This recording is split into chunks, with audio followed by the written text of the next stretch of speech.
No. You all ready? Hey, folks, we're going to get started. This portion of the meeting is the reorganization meeting. I'd like to call it to order this January 2nd, 2024 at 6:34. At first, if we could stand to say the Pledge of Allegiance. I pledge allegiance to the flag of the United States of America and to the republic for which it stands, one nation, under God, indivisible, with liberty and justice for all. I'd like to note that all 5 board members are here, as well as the township manager, township engineer, myself, the solicitor, and Sergeant Cass. I will read the announcements. Township meetings are recorded for the purposes of preparing the minutes, and the recording is destroyed after the minutes are approved. The meeting will be posted online on the township YouTube channel. The link can be found on the Board of Supervisors page on the township website. It is requested that all persons wishing to speak before the board shall state their name, address, and subject matter upon which they wish to speak for the record.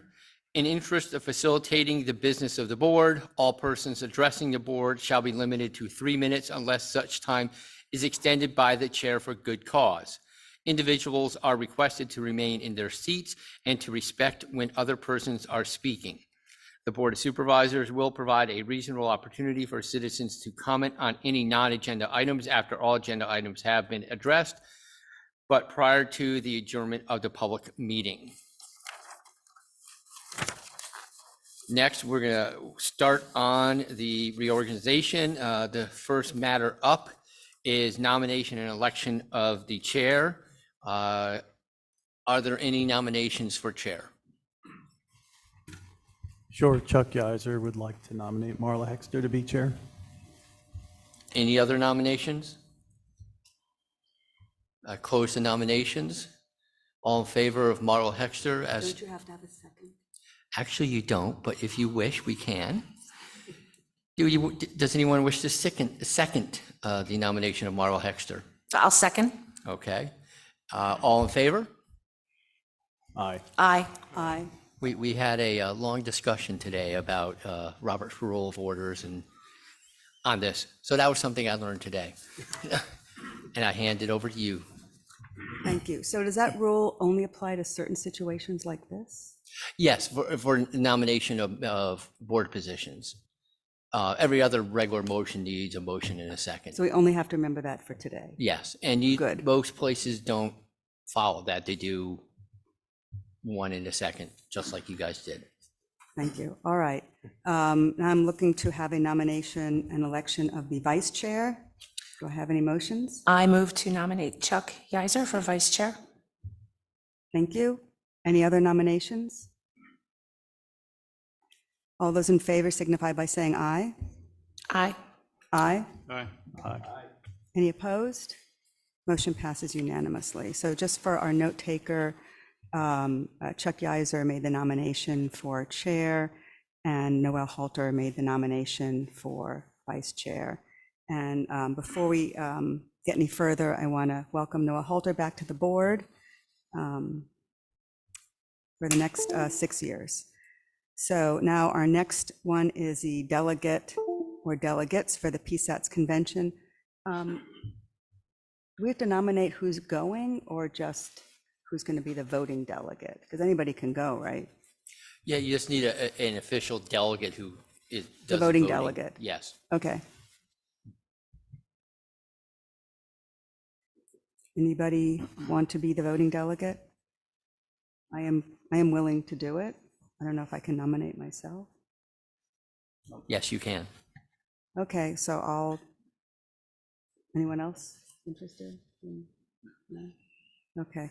All right, so I'll nominate myself to be the, I guess, the official delegate for the PSATS convention. Anybody can attend this who is a supervisor or staff, but there is a session on, I think it's Tuesday morning, where there are a number of resolutions that PSATs, which is the Pennsylvania State Association of Township Supervisors, which the organization is interested in lobbying in Harrisburg in support of supervisors and townships all over the state. So there's only one person per municipality who can actually vote yay or nay on these resolutions, although anybody representing the township can attend that session. So that's what we're voting on.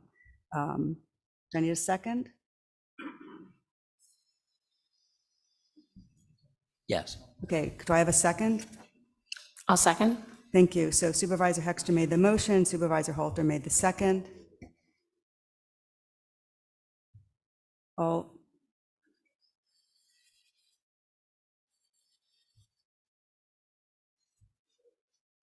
those in favor signify by saying aye. Aye. Aye. Aye. Aye. Any opposed? Motion passes unanimously. And again, I made the motion and Supervisor Halter made the second. Next one is for the vacancy board chair. We have a current board chair who is amenable to staying for another term. Are there any nominations for a vacancy board chair? Yeah, I'll nominate Reverend Matthew Finney. Thank you. Are there any other nominations? All right. Do I have a second? I'll second. Thank you. So Supervisor Byrd made the motion, Supervisor Halter made the second, and this is for vacancy board chair. Mr. Finney, all those in favor signify by saying aye. Aye. Aye. Aye. Any opposed? All right, so he is, will be in that job another year. All right, so the consent agenda. So for everybody here, we're going to propose that we have one vote for the next section, which is A through K. Is that okay with the rest of the board, that we do this in one vote? Sure. Sure. Yeah, okay, so I'll just read the positions. So for Township Manager, Assistant Zoning Officer, Secretary, Treasurer, Right to Know Officer, and Pension Chief Administrative Officer. No, he does not get paid extra for any of these jobs. Our Manager, Jason Wager. For Assistant Treasurer and Payroll, Bonnie Yoder. For Emergency Management Coordinator, Patrick Roberts. For Earned Income Tax Collection Agency, Burkheimer. Township and Planning Commission Solicitor, Grimbean and Thatcher, and we have Peter Nelson most of the time. Township Engineer, Value Engineering, Carol Schuler. Building Code, Code Enforcement and Zoning Officer, Floodplain Administrator, LTL Consultants, Ryan Westner. Wastewater Engineer, Hydroterra Professionals, that's Robert Preston. Our Township Appointed Auditor, Herbine and Company. Is this the last year of their contract or year two? Year two, okay, thank you. Fire Marshal, Tom Gammon IV, UCC Appeals Board Member, Joshua Aiken. Do I have a motion to reappoint or to appoint all of these positions? Also move. Thank you. Do I have a second? Chuck Yeiser will second. So Supervisor Halter made the motion and Supervisor Yeiser made the second, and this is for staff and other appointments, A through K. All those in favor signify by saying aye. Aye. Aye. Any opposed? Motion passes unanimously. All right. And next we have, I'm also proposing a consent agenda for the approved depositories news publication. Is that acceptable to the board? Yes. Okay. So that is for our financial institutions, Victory Bank, Univest, Great Eastern Management, and the Pennsylvania Local Government Investment Trust, Pliget. And the news publication that we use is the Pottstown Mercury. Do I have a motion? Also move. Thank you. Do I have a second? Second. So Supervisor Halter made the motion, Supervisor Byrd made the second. This is for approved depositories and news publication. All those in favor signify by saying aye. Aye. Any opposed? Motion passes unanimously. All right, next section. This is to make appointments to vacancies or expiring terms on our Planning Commission, Environmental Advisory Council, Agricultural Security Advisory Committee, Open Space Committee, Park and Recreation Board, and Zoning Hearing Board. How does the board want to handle this?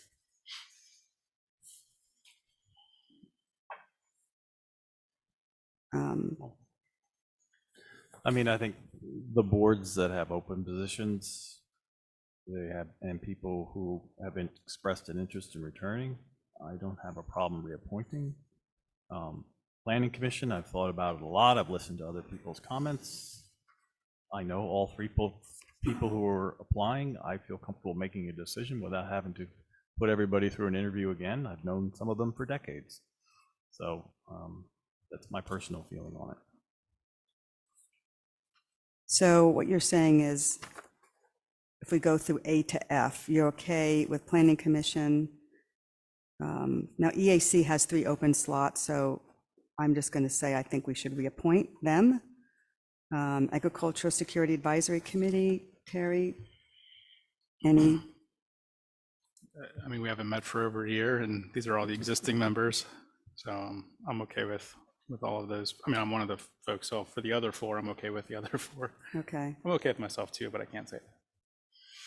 Open Space Committee, we have 1 vacancy and 2 people who want to be reappointed. Park and Recreation Board, we have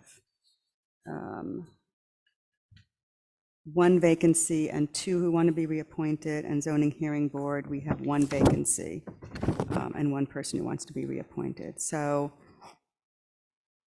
I'm going to express my opinion. I think Open Space,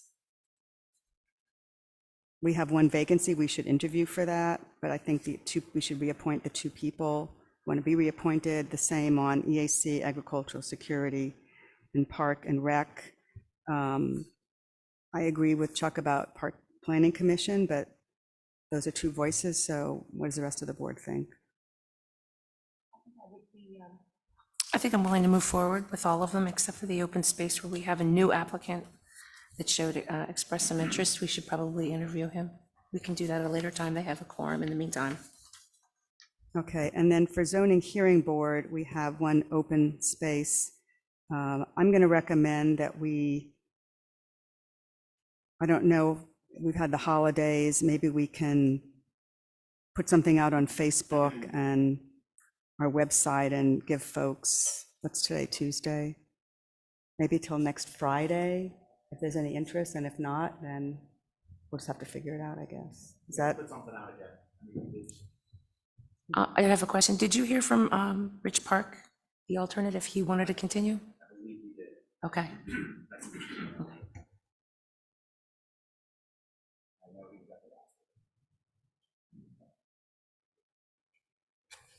So if I can summarize, and please someone correct me if I'm misstating, and Terry, please jump in. I haven't heard from you. Sounds like we're okay with reappointing the people on Planning Commission, Environmental Advisory Council, Agricultural Security Advisory Committee, Open Space. There is 1 applicant who we agree we will interview before we make a decision on that appointment. And then for Park and Rec, we'll also look at reappointing the folks whose terms are up. On Zoning Hearing, we will give about 10 days to see if we have any other interest, and then we can then move forward at our work session. Is that? I think for Park and Rec Board, but we had an application for somebody new. We got one today. Right, that was in our packet.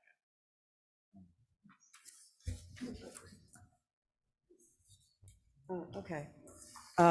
We probably should still do an interview for that anyway, so we can maybe aim then to interview between now and our work session, then make the remaining appointments at our work session, the ones that are. Is that okay with everybody? Did I misstate anything, or do we need to? No. Okay. Terry?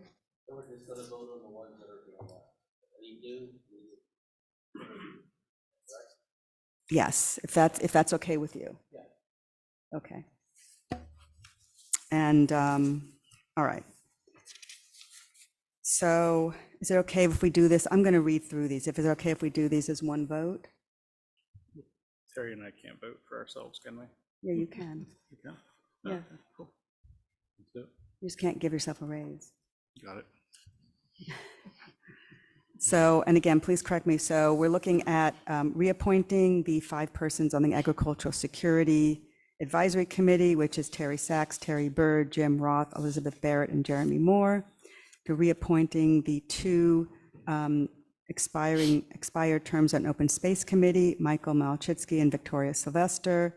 To reappoint the two expired positions on Park and Recreation Board, Pam Reich and Greg Reich.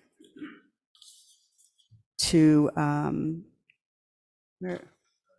where's Open Space? I'm on the wrong side, sorry. I'm going backwards, I apologize. To reappoint Diane Jurin, who is expired term on Environment Advisory Council, and to reappoint the two Planning Commission members, Rainier Kewen and Crystal Gilchrist, and the alternate Richard Park. So that still leaves us 3 vacancies on the EAC, 1 on Open Space Committee, and 1 on Park Board. Two on Park Board. Okay. All right. Is that okay the way, Peter, is that okay the way I stated that? Yes. Okay. I just have one comment. I realized the one application we received for the Park and Rec Board was Monica Strawbridge. She's already been interviewed for the EAC. Is anybody comfortable with putting her on the Park Board now?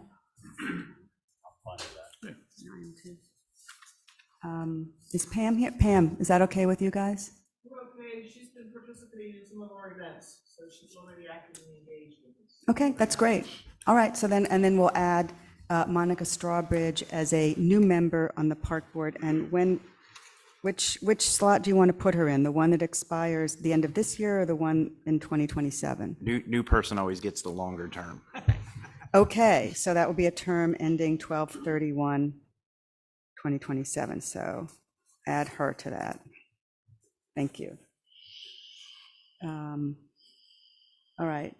Would someone like to make the motion to make the reappointment of the people I mentioned and to appoint a new member to the Park and Recreation Board? Also move. Thank you. And I will second. All those in favor signify by saying aye. Aye. Aye. All right, great.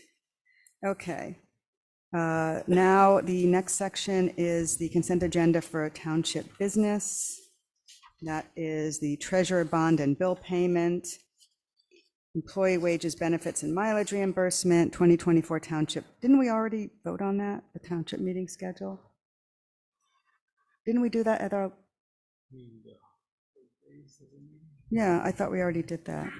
This also includes the committees. Okay, So all right. yes, the board voted for, or you guys On our calendar? agreed upon the calendar. Okay, But this makes it legal per advertising.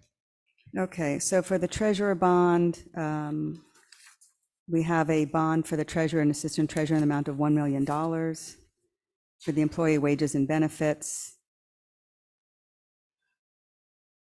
the last part of that is the mileage reimbursement is 67 cents a mile for 2024. How do we want to make this resolution?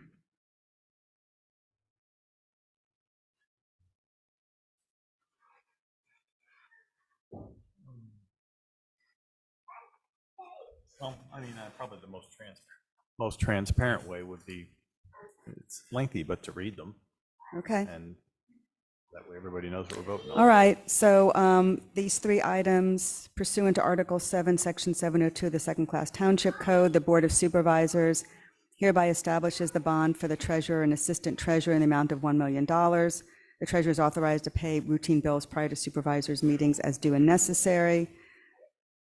Welcome, guys.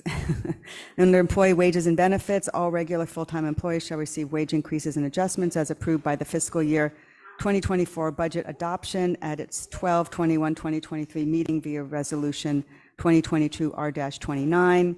Employee benefits as outlined in the information handbook for employees and the 2021 to 2025 police department contract. And then I already mentioned the mileage reimbursement in accordance with IRS standard of 67 cents per mile in 2024. 2024 township meeting schedule and hours of operation.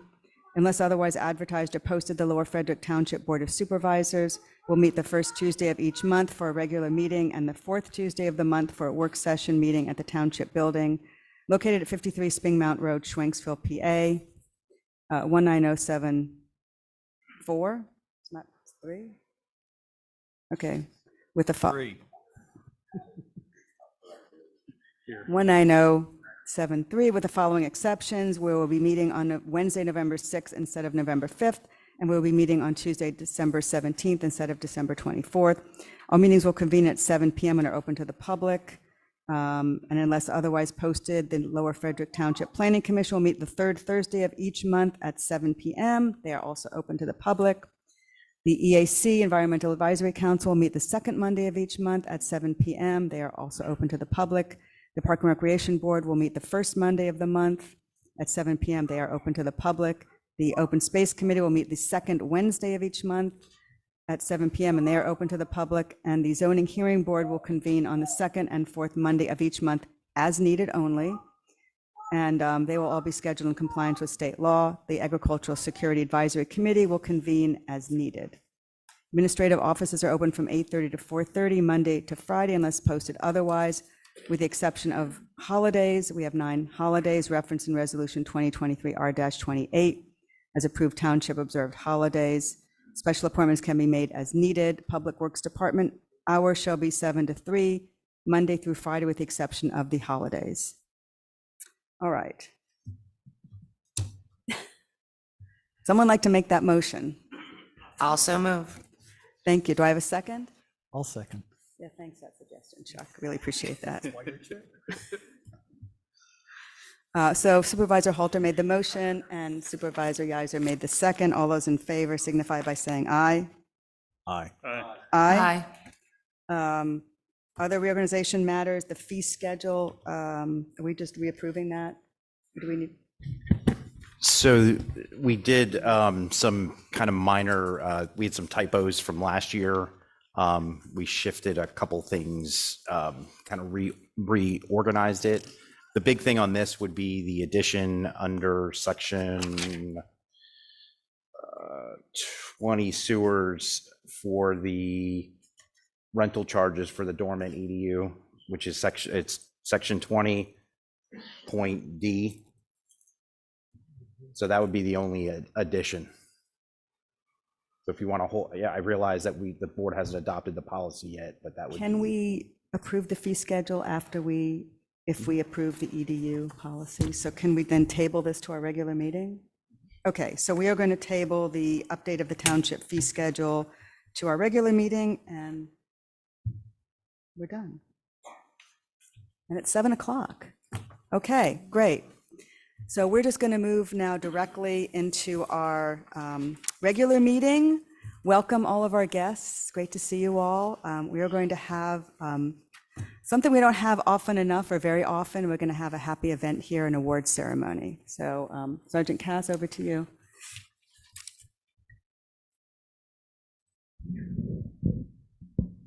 And if I can just ask for one thing, when people come up, if maybe the people on Zoom can see you, so could stand in front of the camera.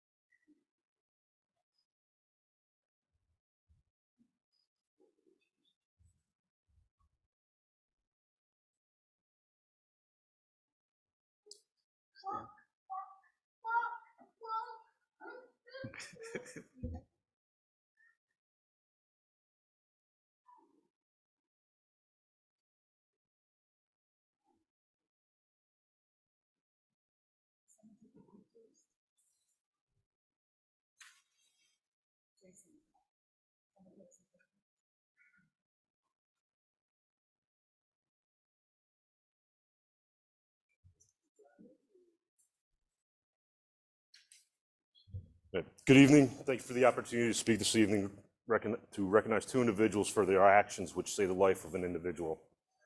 We're joined this evening by Lower Frederick Police Officer Edward Bacon, Lower Providence Police Investigator John Salmon, Lower Providence Police Lieutenant Bill Hopkins, Justin Lutz and his family, along with other friends and family who are here in attendance. On November 16th, 2023, Justin Lutz was working at a residence in the township when he suffered a traumatic injury after falling from a ladder. Justin is here with us tonight because of the immediate and decisive actions that Investigator Salmon and Officer Bacon took that day, which ultimately saved Justin's life. Justin, if you would like to come forward,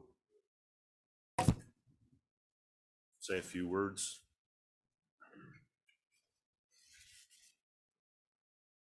Hello. Hello, everybody. I'm Justin Lutz. I'm the guy that almost died. I wrote a little speech. I'll just burn through this before I start crying or something dumb.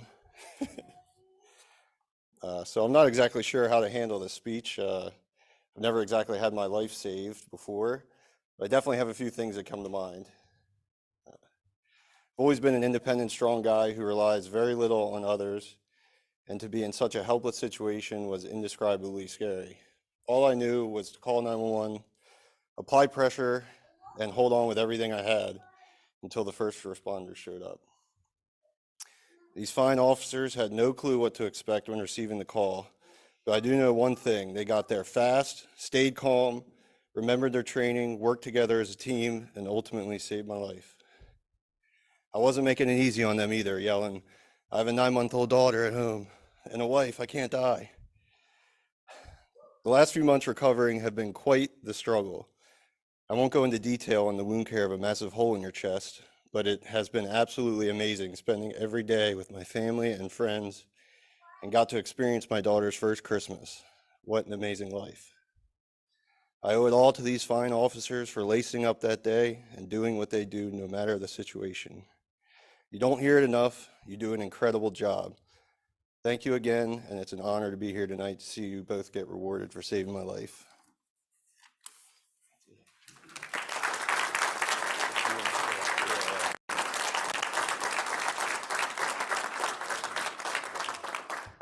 Thank you, Justin. At this time, I'd ask Investigator Salmoon and Officer Bacon to come forward, please.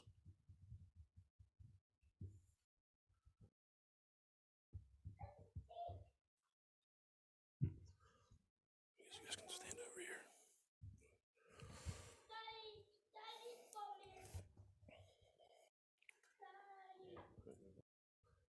It is my privilege to present Investigator Salmoon and Officer Bacon a life-saving award for their actions.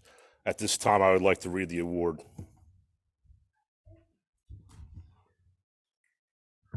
Life-saving award proudly presented to Police Investigator John Salmoon. November 16th, 2023.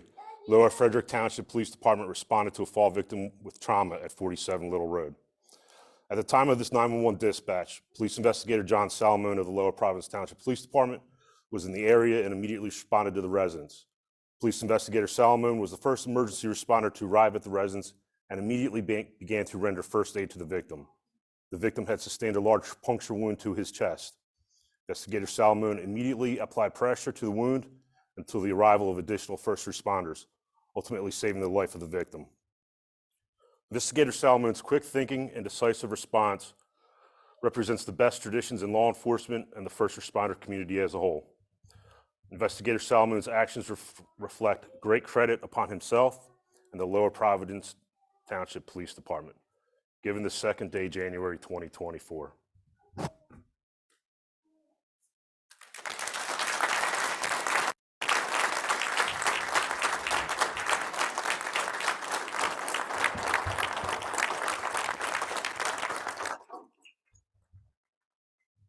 Life-saving award proudly presented to Police Officer Edward Bacon on November 16, 2023. Lower Frederick Township Police Department responded to a fall victim with trauma at 47 Little Road.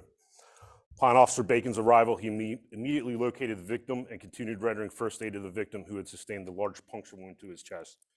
Realizing the extent of the injuries to the victim, Officer Bacon immediately applied a chest seal to the victim's open wound, ultimately saving the victim's life. Officer Bacon continued rendering first aid and requested a medical helicopter. Officer Bacon further assisted the ambulance crew with the care of the victim until the arrival of this medical helicopter. Officer Bacon's decisive response and quick thinking represents the best traditions in law enforcement and the first responder community as a whole. Officer Bacon's actions reflect great credit upon himself and the Lower Frederick Township Police Department. Given this second day, January 2024.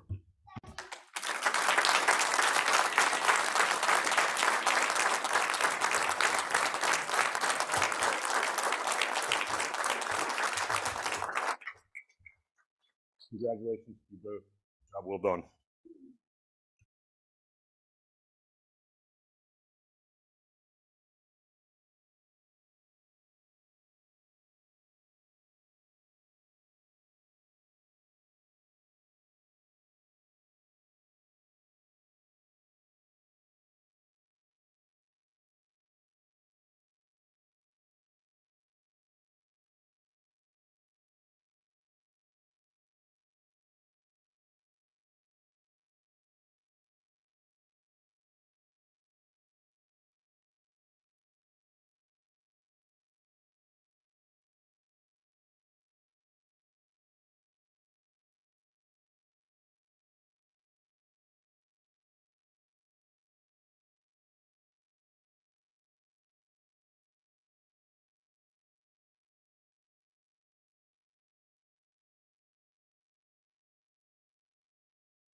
Thanks, everyone, for coming. Thank you all for coming.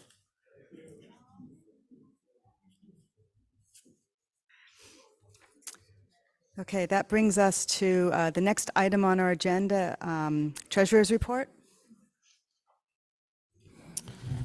Okay, so this is the treasurer's report through the end of the year.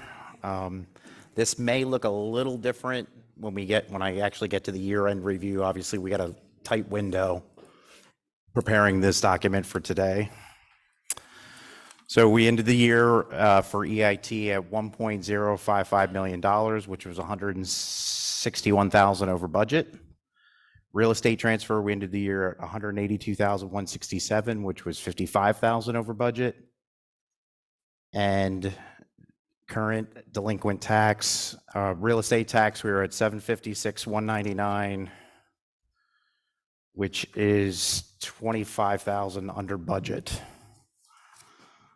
Overall revenue for the general fund, $2.357 million, which was $282,579 over budget.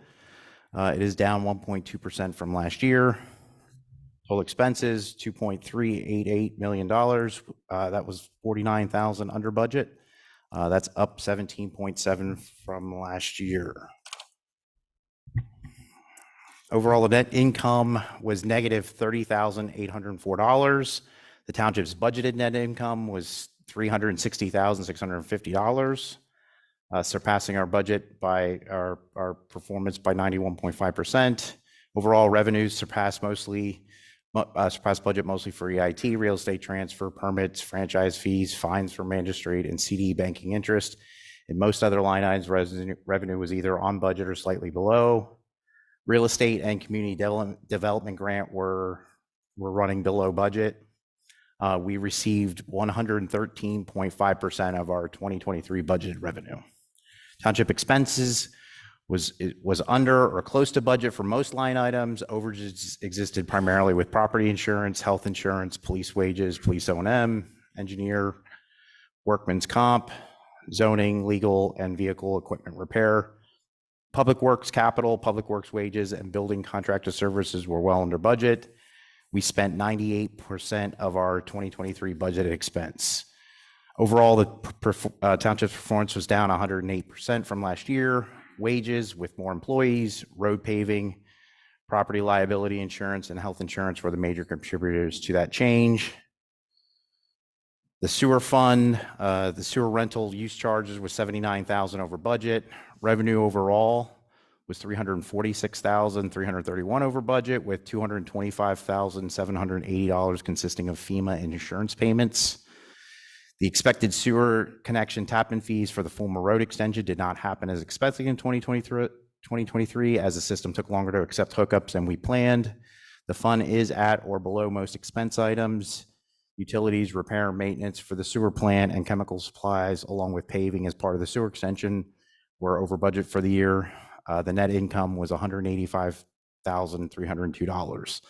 The fund has earned 134.6% of its revenue budget and spent 119% of its expense budget. Liquid fuels has been reported all year, was running well ahead of what we budgeted for without the road project or any major winter events.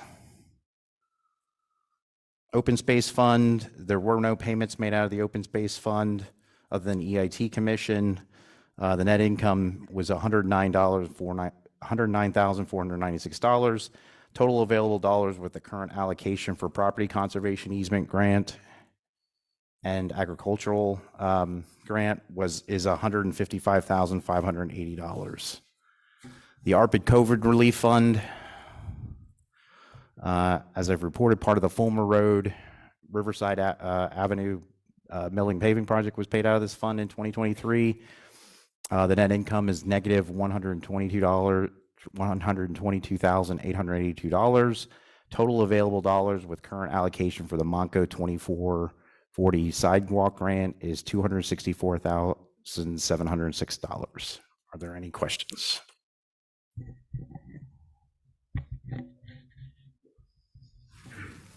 Yeah, Chuck Geiser. So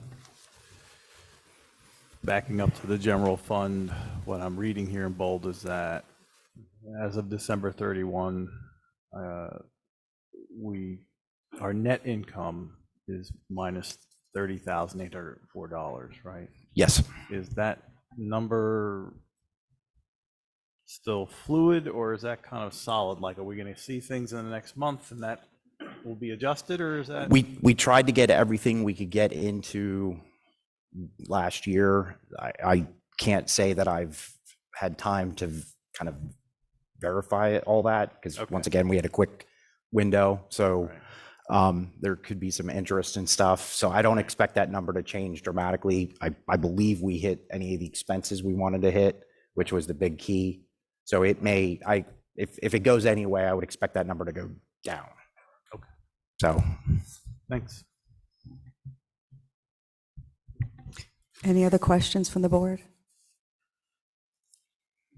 Hold on, let's see if the board is done first. Okay, go ahead, Warren. Jason, you said that there were no payments from the open space fund. Didn't we donate money to the county? Hasn't been paid yet. That won't come due until the beginning of the year. Yeah, thank you. I was thinking the same thing. It's in the open space budget. Yeah. Okay, any other questions? All right. So we need to approve and pay the bills for December. In the general fund, $94,307.75. In the sewer fund, $30,119.62. In the sewer capital fund, $72,258.47. Any questions from the board on any of these? Marla, there's a bill that needs to be split out, Oh, and okay. I apologize. Is it out of the general fund? Yeah, it sucks. It's out of sewer. Sewer capital, It's out of the sewer capital, okay. bottom right, Someone have a calculator? How much is it? It's at the bottom. bottom right of the bills list. To Saks and Sons, Yes. Sewer Capital, there's another one too. Is there? Yeah, S.J. Thomas Company in the Sewer Capital Fund. Is there two of them, or can you explain, was there two going from S.J. Thomas? S.J. Thomas one would have come out of general fund and one would have come out of the sewer capital. There's an S.J. Thomas for 11,500. There's an S.J. Thomas for 28,000 there, and then you have an so where's the 28,000? That's part of the one on the bottom? Or is there more than just one check going out to them? There was just two, one out of sewer capital and one out of general fund. General. Okay. I didn't know the S.J. Thomas was, Okay. I'll just, yeah, I didn't. It looks like there's only one, no, wait, where's? the 28,000 in Oh. the sewer capital doesn't make. Yeah, there's one out of the, 39,000. yeah, the one out of the general fund is for 11,517. The one out of the sewer capital is for 28,061.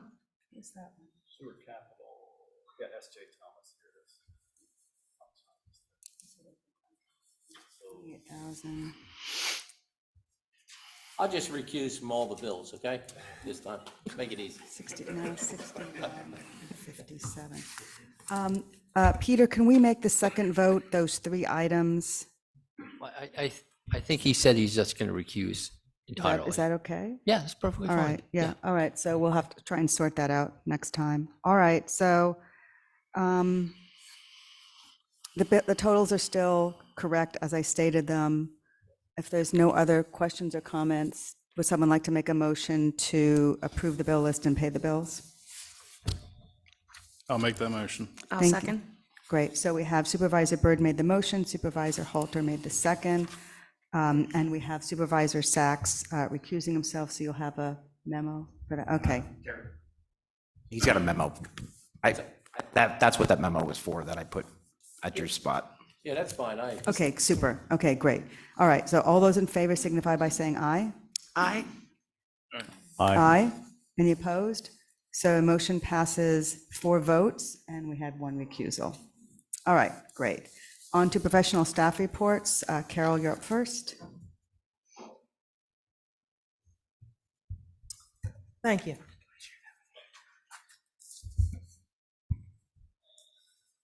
So the Melbourne Hill project, sewage facilities planning for the Melbourne Hill project was submitted to DEP in November, and final plans for the overall project are substantially complete. That one is moving along. The Lechmar project, the project plans are recorded, and we anticipate a pre-construction meeting in coming days for this project. The Prestige development, also known as the Saishaki Tract or Farmview Estates. Back in December, we provided technical review comments on final plans to the applicant's engineer. Their NPDES permit was denied by DEP, and the developer needs to resubmit that application. As noted in a prior report, a grading permit has been approved for this site for installation of a conduit or cable, as might be necessary to relocate the AT&T easement, but I have no information on when they'll start that work. At Arcadia Station, the developer is working towards closing the development and dedicating a portion of the open space. At the Loctite construction site, construction continues on this commercial property. At 118 Colonial Drive, the lot grading around this new home is not consistent with the approved grading and stormwater plan, and the builder's engineer has been tasked with developing a solution. The Rotelli 3rd Avenue home construction project is nearing completion.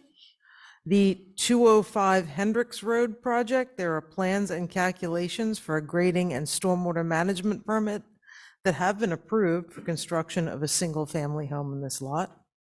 At 46 Kratz Road, the grading and stormwater management plan associated with this construction of a new garage and adding impervious surface was approved last year. The Sambrick subdivision on Alexander Drive, the driveway pipe installation is planned on lot number 2. It is to be completed by Saks and Sons under the township equipment bid, assuming temperature and weather conditions are suitable. The unusually wet weather in recent weeks has prevented Saks and Sons from completing installation. Over on Smith Road, the Sims project, single-family home, is under construction. Moving on to public projects, the Foy Park Bank stabilization, all permits have been secured for this project. For Zieglerville Road drainage, the easements and exhibits have been prepared, and we will schedule another meeting with impacted property owners in coming days to present the easements.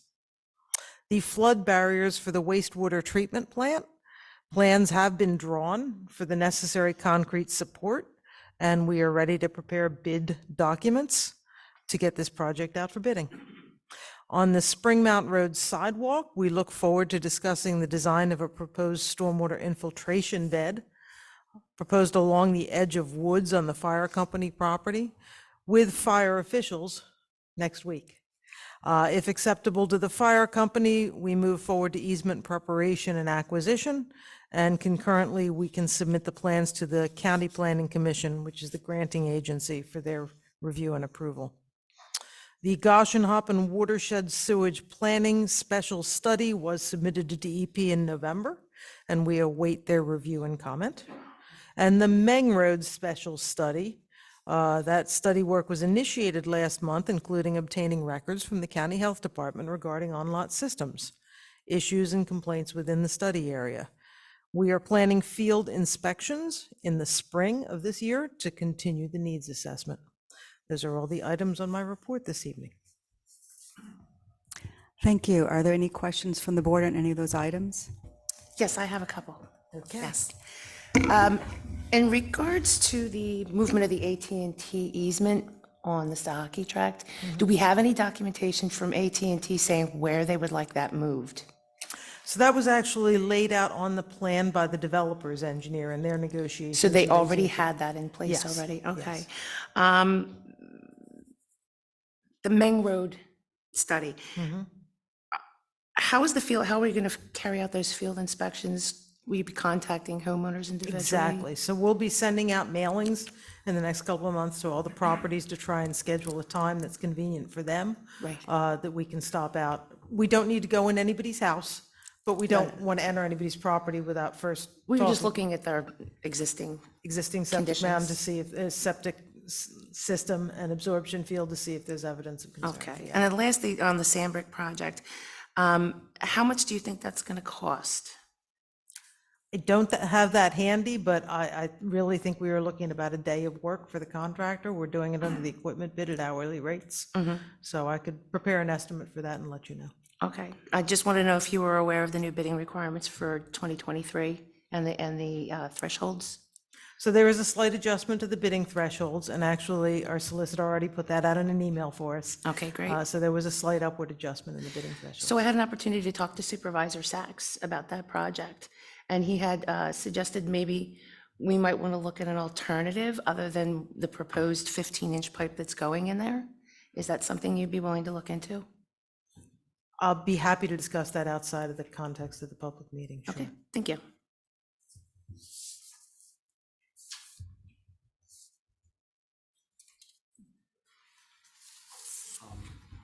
For the Chuck Geiser, for the Prestige development, do we know why the MPDES permit was thrown back, sent back? The Conservation District and DEP have a policy that they'll only look at a plan so many times. And after so many reviews, they suggest to the applicant that they withdraw the application and resubmit it to restart the clock on that. I think the applicant's engineer must have felt that they were in good position and didn't need to do that, and DEP felt otherwise. So they returned it with comments and rejected it. It's an expense and a paperwork problem for the developer. Yeah. But I don't know that it directly, hurts the township in any way. And actually, I think Noel asked the question I was thinking about, so go ahead. It's fine, thanks.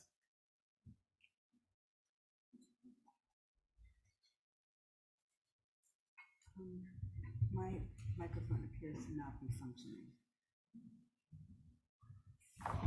My red light is flashing. What does that mean?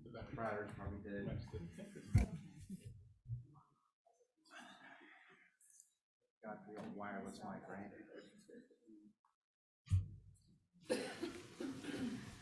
All right, any other questions from the board? I just have a quick question, Carol. So when are we looking at doing the Sandbrick driveway work? Well, frankly, it would have already been done if we didn't have so much wet weather. So we need two factors now. We need it dry enough that they can work because there is that continuous spring flowing out there. And we need it warm enough that they can pave. So if we get some unusually warm weather in coming weeks, then something can happen out there. Otherwise, it's going to be a spring project. All right, thank you. Any other questions? Anything from the public? Go ahead, Diane. Can people hear me? Yes, great.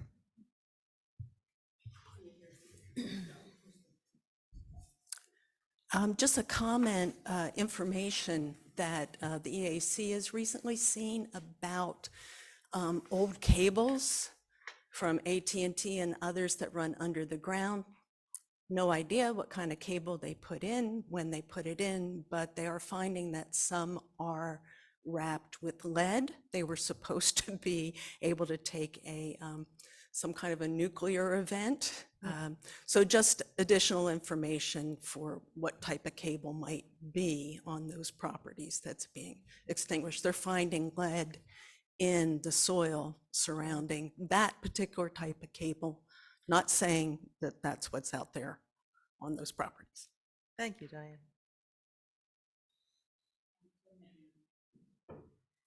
Go ahead, Dan. Dan Orff, Kratz Road. Just two questions, I'm just wondering, both these relate to three items you mentioned. Lekmar, let's see, Kratz, and I guess Colonial Road, but Lekmar and Kratz, they've been, now this is a year and a half or so that they've been on the books, and there don't seem to be any closer to resolution of those issues. And yeah, Colonial is still a mess. So, but I was just curious how long of a time frame that those two parties have to get themselves up to snuff. Thank you. Thank you, Dan. So Lekmar has not been stagnant. They actually just had their plans recorded. And we have a pre-construction meeting that we just went back and forth on scheduling today. So they are ready to start improving that property. So that, I think, is some good news there for everybody. As to 118 Colonial Drive, late Friday, their engineer sent me an email back with some proposal that I haven't had a chance to look at yet. So that's not a dead subject. That's going back and forth. And I suppose the leverage there is they don't have their final use and occupancy permit until this all gets resolved. As to the other property on Kratz Road,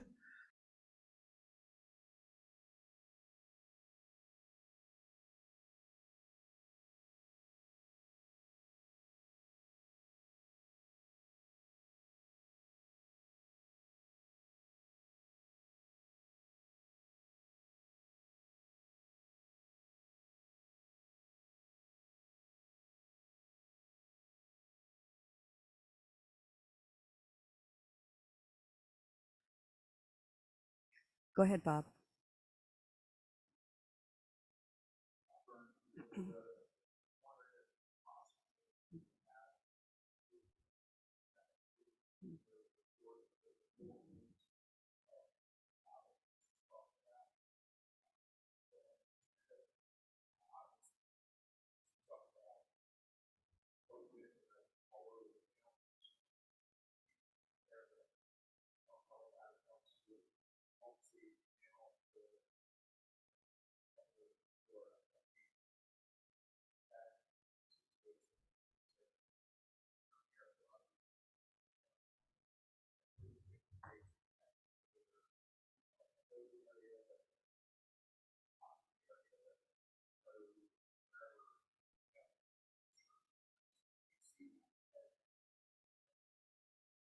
Thank you, Bob.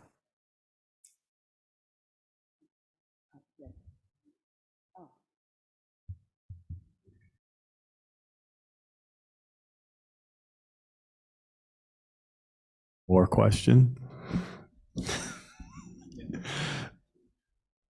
Favorite subject, I. How'd we do the last couple storms? Do you have any, is that a question for you or for our wastewater engineer? I think it's now a question for your wastewater engineer. Okay.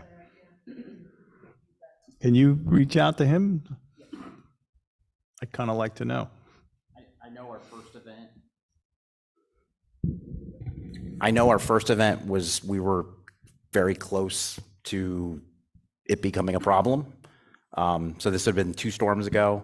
I haven't circled back with Tommy because we were both kind of off from the last event, but that's an ongoing issue, and that's one of the reasons we put in the budget to start getting some camera and kind of go back. I guess there was smoke tests done a few years back, but I will circle back with our wastewater engineer. That's the reason why I brought it up, because we had a budget discussion, and that was one of the things that was in our budget that I didn't feel like belaboring it a couple weeks ago, but it is something we need to address.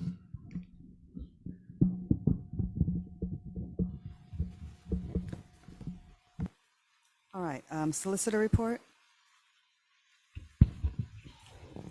Just one item, I just want to kind of alert the board and the audience. Melbourne is wrapping up their final plan, and I suspect it will be on the agenda for your work session this month for final plan approval in accordance with the settlement agreement. So I just want to make, like I said, everyone aware of that. Other than that, I have nothing else to report. Yes. My microphone's not working either, so I'll try That's to not a speak up legal as loud matter. as I can. Will they be coming to the work session in January, this January? Will Melbourne? Yeah, If they're on, yes. I've already talked to their attorney about that. okay, thank you.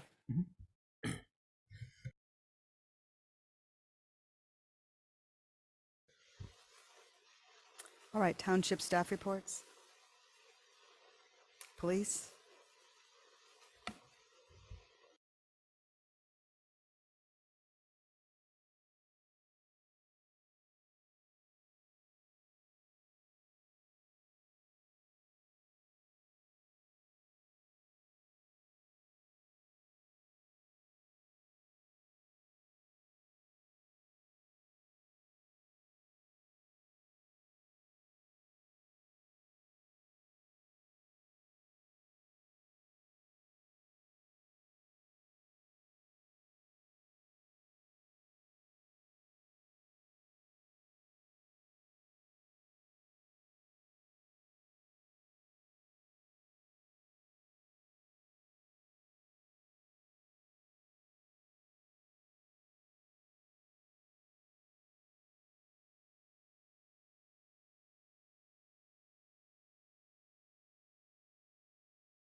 Any questions for the police department?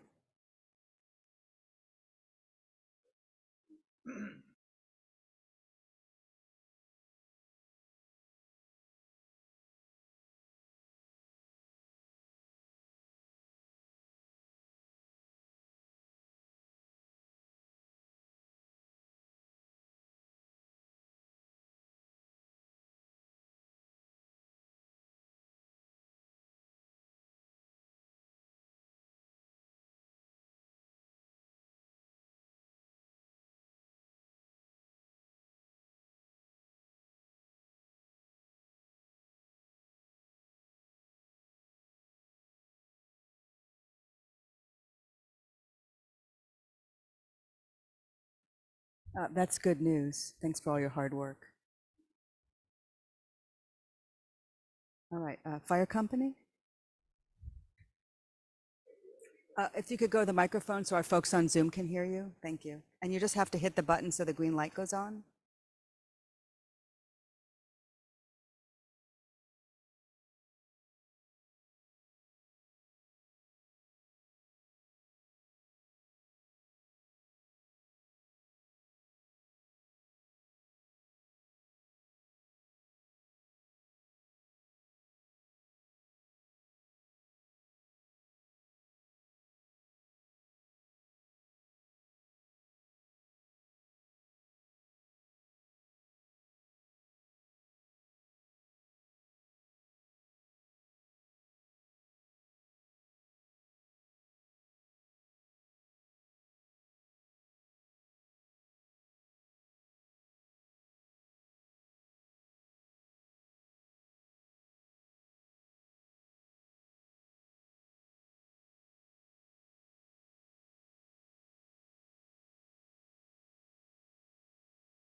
We want to thank the PD for their support at the building fire on December 28th at Gerloff Road. We had a challenging location because the road being so narrow, no hydrants out there, and the building, it was just tough once everything collapsed to be able to get water on it, basically. So it just took a lot. Out of that, the water department from Schwenksel said that we use approximately 120,000 gallons of public water. And we also had a second fill site for a while at Frederick Mennonite Home. They have actually a water basin over there that they use for calls there, and they also use for their township. And we probably did 18,000 worth of gallons of water there. Year-end totals was 175, and out of that, training, we had 41 training incidents, and we probably missed some. Sometimes they end up being on the holidays, and we don't have any training basically after that. I think that's pretty much it. Any questions from anybody? No, but thank you for all you guys do and welcome. Thank you. Yes. Fire that was on Gerloff Road. Correct. Were those vehicles that caught fire? Well, there were vehicles in there. We think it started in the front part of the garage, but they haven't determined anything yet. It's being investigated by the local fire marshal and the state police fire marshal, but they had quite a few vehicles on the inside. Yeah, we're not exactly sure what else was in there. It definitely was a very heavy fire load in there, actually. So I was gonna say, it looked like, from what I know, is on that property, I guess you had to wear respirators and the rest of that, or? yeah, nobody really made entry into the building at any point while it was in its initial stages, until it got to the point where we were just putting water on it, and then the investigation is the only time. It was just too unsafe to be able to go in there, basically. So Yeah, we live almost on Yerger Road, so my family said that there was something extraordinary going on that day when I was at work. Yes, So, yeah, yes. thank you. So it definitely, it's a road that's very challenging for any call, basically. So Thanks. all right, thank you. Thank you. Do we have a report from the ambulance company? So this is their report for November. They had 17 calls for the month of November, and their year-to-date through the end of November was 202 service calls.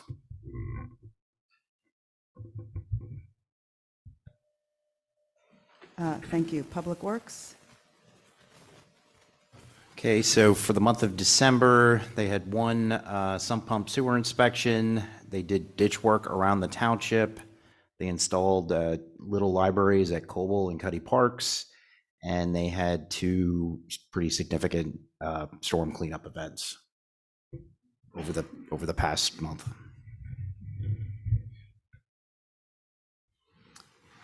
Thank you.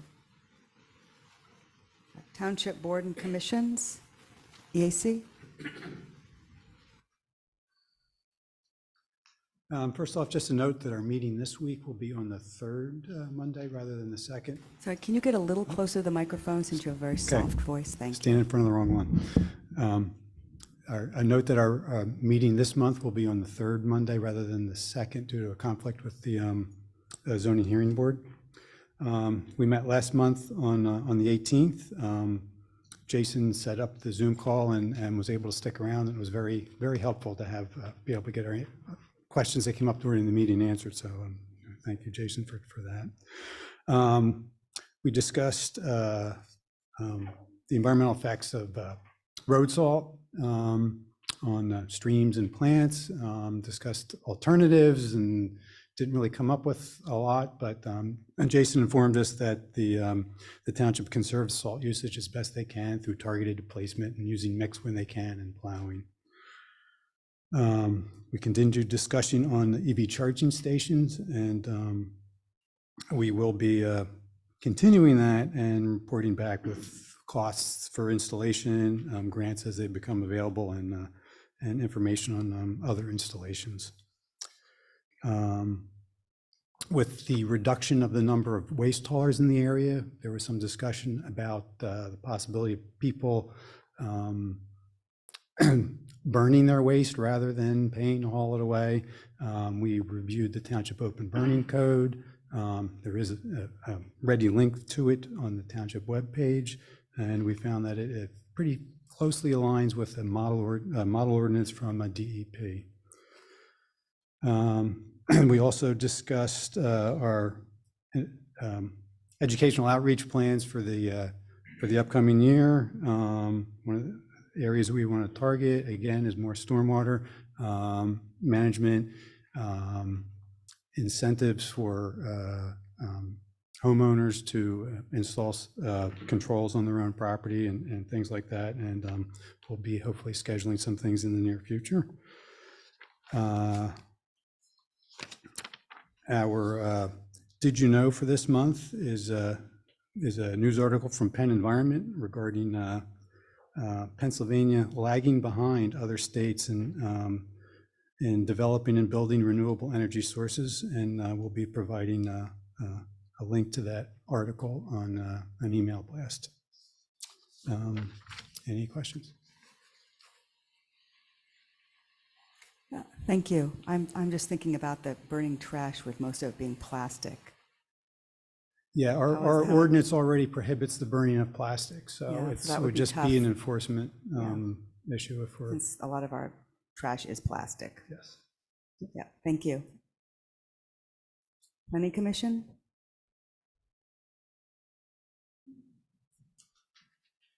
Hello, Planning Commission. This month, we started an ordinance review discussion that will take place over the next couple of months. Specifically this month, we talked about transportation and mobility. Once we wrap up the next couple sessions, we're going to make a recommendation to the board for you to review. Figured we'd do it all at once instead of piecemeal it. So we have a plan for the next couple of months, and then we'll send it to you. Any questions? Okay. We'll look forward to that. Thank you. Open Space Committee?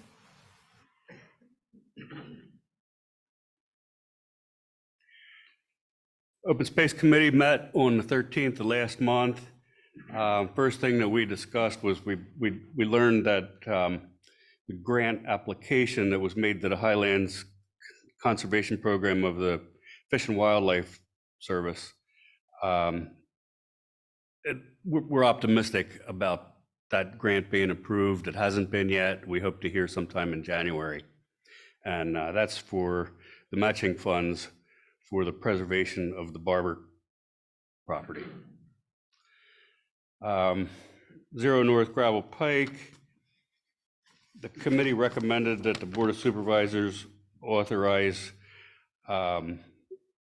paying for an appraisal of that property so we can decide whether it would be a viable open space project.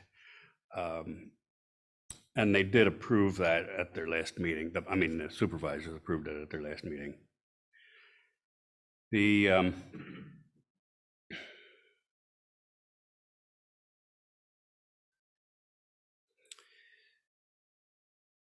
We're working to archive and catalog all the recent and the historical materials related to open space, and they're going to be on file in the meeting room.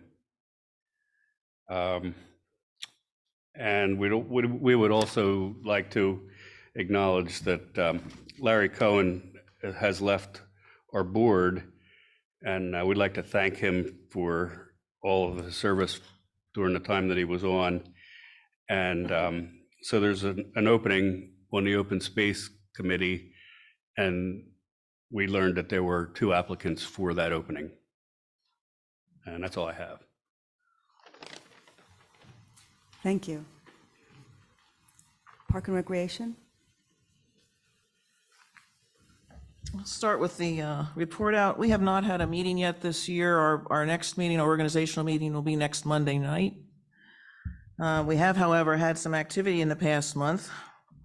I'd like to thank the Public Works team for installing our little libraries. We do have little libraries now in Cuddy and Coble Parks. These are take a book, leave a book system. They will also be registered on the little library system, so anyone looking for where one is located, they'll be able to find ours. So it's a nice network system. And we will also be getting books. Aileen from the library noted that she can provide books for us as well. So we will begin putting books into those units pretty shortly. We did have a meeting on December 20th at the Traffic Garden. I'd like to thank Sergeant Cass and Officer Lauer, as well as Terry Bird and our Public Works crew for showing up. We had a good show of support, which was important to the Montco people. They wanted to see that we were on it, and we had a good show report. They weren't quite as prepared with details as we kind of hoped for that meeting, but we did continue to make progress. I'm working with Tom Manning on the Public Works crew on finalizing what we need to do on the pad to prep it for the material and to go ahead and get it ready for painting. Officer Lauer has volunteered to take the first run at the design of the garden itself. We have required elements that we must have in it for the training that's going to be done, but we can also add elements, for example, traffic circle, that we can add to it. So she's going to take the first run at that and bring back a draft to us. And I know that Sergeant Cass has some really good ideas as to how to run the event and start on that. Park Board right now, our job is to shepherd the project, make sure that the pad gets constructed, and start working on talking to vendors and start looking at how we might set it up. We, of course, do not have a date yet, but I know that Tom is going to try to get cracking on it if we keep having mild weather as soon as possible. We are probably going to have it in August or September of next year, just looking at how probably things are going to fall. So it's a pretty good time between all of our other activities and before we go into Fall Fest and Trunk or Treat. I think it'd be a really good time to do that. So we're planning on doing that as well. And we did get flooded at Foy twice in the last 2 weeks. We did not have significant damage. The park does recover quickly. I'd like to thank Shivani Quinn, Katie Lewis, Greg Reich, and myself. We all volunteered to do a work detail last Saturday down at the park because it had been so wet, because the park had been hit pretty hard. Some of those young trees, they've only been planted for a year. We did have some exposed shallow roots, and we did lose some stakes, and we lost some cages and things like that. So we spent a couple hours replacing them, but essentially they're holding, they're rooted well. It's just that at this young, tender age, under these kind of conditions, they take a little bit of assistance. So we'll continue to monitor that and help them. The rock field did do its job. I know that's a kind of a point of contention with some people, but that rough area with the rock field and the plants and things is an example of an erosion control process that I've used in past lives, known as hard armoring, similar to riprap, where you deliberately place stone, hard materials in the area where it's going to see the hardest current and the highest velocities of water coming onto the site. The objective is the roughness of it, the plant material causes cavitation, slows down the flow, catches the debris, keeps it from going across the park. And point of fact, the majority of really all of the destruction that we saw from Ida in the park, as far as losing all park equipment and things like that, was from trees and large branches getting dragged across the park. So it is doing its function. I know because that seems to keep coming up, I will try to have write up something to go on the on the township, just kind of describing what that project is and what the plan is. That rock field will stay because it will flood. Nature's telling us where to put that hard armoring. I'm not arrogant enough to argue with powers that be, powers of nature. It's telling us where it needs to be. We will be cleaning it up. It will eventually get planted in some nice native plants that have heavy, hard roots and will stay low and maybe a little more aesthetically pleasing, but you can plan to see it staying there. That's all I have for the report out for us. I guess now we can go into the Coble Park. Last year, I presented the idea that the park board was interested in doing a Coble Park rehabilitation project. And we have in the past year been doing a heck of a lot of work. I thank the board for giving permission for Carol to spend the hours on developing the engineering plans for us there. We've done a lot of groundwork on identifying vendors, identifying structures, getting quotes, and also a lot of looking at other playgrounds in our area and looking at the type of equipment, how well it's holding up, talking to people that are associated with those playgrounds, and looking at which vendors offer the best materials. So a lot of work has been done, and what I'm going to present here today is essentially shovel-ready. The design work is done. We have line item detail. I'm going to talk about the phases that have been identified for it, line item detail on everything. So it is basically shovel-ready to go. But just a little bit of background. Coble Park is a little more than 6 acres of property. It's our multi-use community park. From the park board standpoint, it is our activity park. It is the most used park in our township.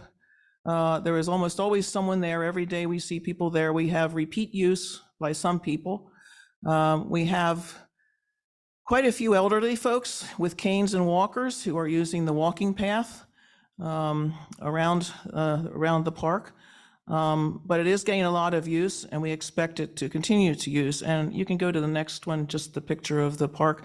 If you're not familiar with this is right off of 29 at Little Road, right across from Little's equipment. We do have a 1/3 8-mile macadam walkway, which was originally designed, as I understand, to be roller skating, inline skating track, but it's a walkway. We also have right now essentially 1 ball field and 1 backup ball field there for softball. We have the playground. We have a large open space that we use for egg hunt and can be used for picnicking and large activities, throwing frisbee, what have you. There's also a basketball court. We have a lot of, there's a pavilion on site, and also the municipal building is on site.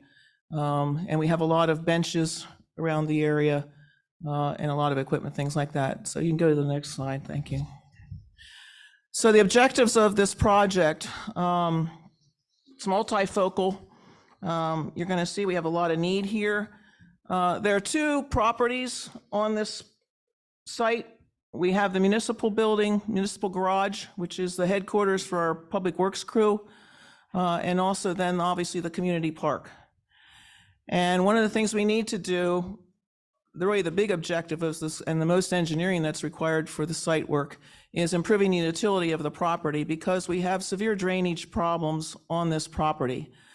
We have to manage the stormwater to gain additional use of the site and eliminate intrusion into the maintenance building. We have in high water events, heavy rains, we have intrusion of stormwater into the maintenance building, into their office area, into where they're storing materials and records.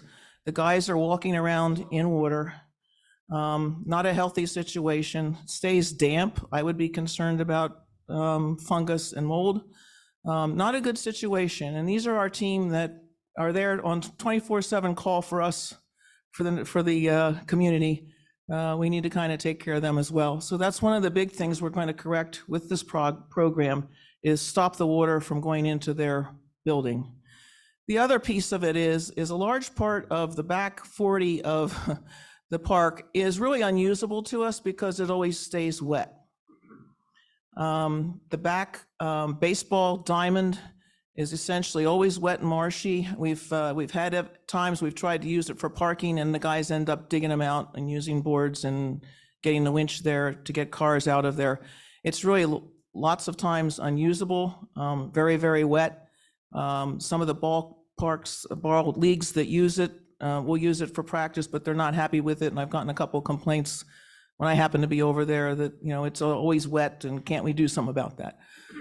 So a big part of this project is eliminating the stormwater issues so that the park is usable, the majority of the park is usable for us, which we don't have right now. We lose a lot of utility of the property in the back part there. Also improve the safety and the ADA accessibility. Part of the project is to replace the existing playground equipment and the surfacing. Right now we have chopped rubber tire safety mulch in there. You have to maintain that. You have to keep raking it back. That's something we're not really good at. But the playground is past its scheduled life term. It's still functional. We can still get parts to fix the parts. It does not any longer meet the safety requirements of child play equipment as far as pinch points, safety railings, safety stairs, you name it. There's a lot of issues that it no longer complies with. So that's a big part of this. And what we're proposing is, because we want to go ADA and because we have an older population in the area, and a lot of grandparents are also babysitting and taking care of the little ones, to use the poured in place safety surfacing around this playground, which adds some expense, but also eliminates the maintenance of having to maintain the mulch, and makes a safe surface throughout at a level surface. So anyone with mobility issues, a parent with a walker, a parent with any kind of cane or something like that, or a child with mobility issues can easily use the playground. Another piece of the safety and ADA accessibility is modifying both the cross and longitudinal slopes of large parts of the pathway that goes around the park to make it ADA compliant. Right now it's got some steep slopes that are not ADA compliant. And also this would also include resurfacing the entire walkway, repaving it. And there's numerous cracks, as I'll show you, and heaving throughout that pathway, which make trip hazards. And we have a lot of, because of the stormwater issues, we have a lot of icing across the pathway in cold weather. So that's an issue for us as well. We're also going to upgrade worn assets. The wooden pavilion was actually, last week, 2 weeks ago, Marla and the board were fielding questions from the public as to how this township uses its money. That pavilion was brought up, we purchased a property at Coble in the 1980s. That pavilion was brought up from Foy Park sometime in that time. It's been sitting there doing duty for us that long. I don't know how long it was down at Foy Park, but it's a recycled pavilion. It shows it, but it's still standing. But it needs to be replaced at this point. The basketball court is in very good shape. It's a concrete court. It just needs some sealing and then re-prepping the surface and relining it.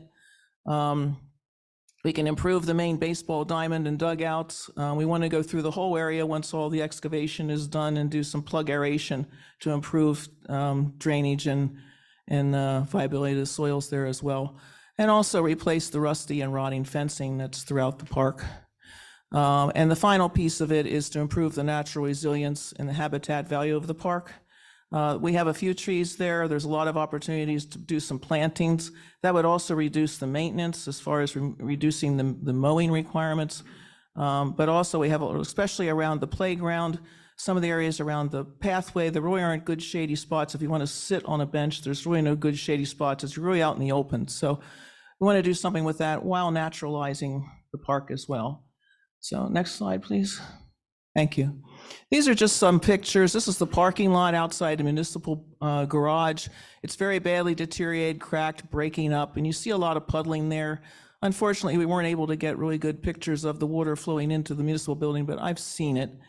There's also some wooden fencing behind the maintenance area that is rotted out, badly faded and collapsing. Really just needs to be replaced. Next slide. These are pictures of some segments of the paved walkway that circles the whole park, the 1/3 mile walkway. You can see it's badly heaved. This is throughout the pathway. It's not just one particular spot. If you walk the pathway, you're going to find big cracks and heaves throughout. It's worse down at the lower areas where the water runs across, but not in good shape there. Not a safe place for people to walk, especially our elderly folks who are using that pathway. Next. That's the pavilion, still standing. If you went to inspect it, it probably wouldn't meet our current code for inspections. You got butt end joints there, and I think there's probably a bolt there in shear. It's holding, not in the best of shape. I think it probably had to be dismantled at some point, put back together.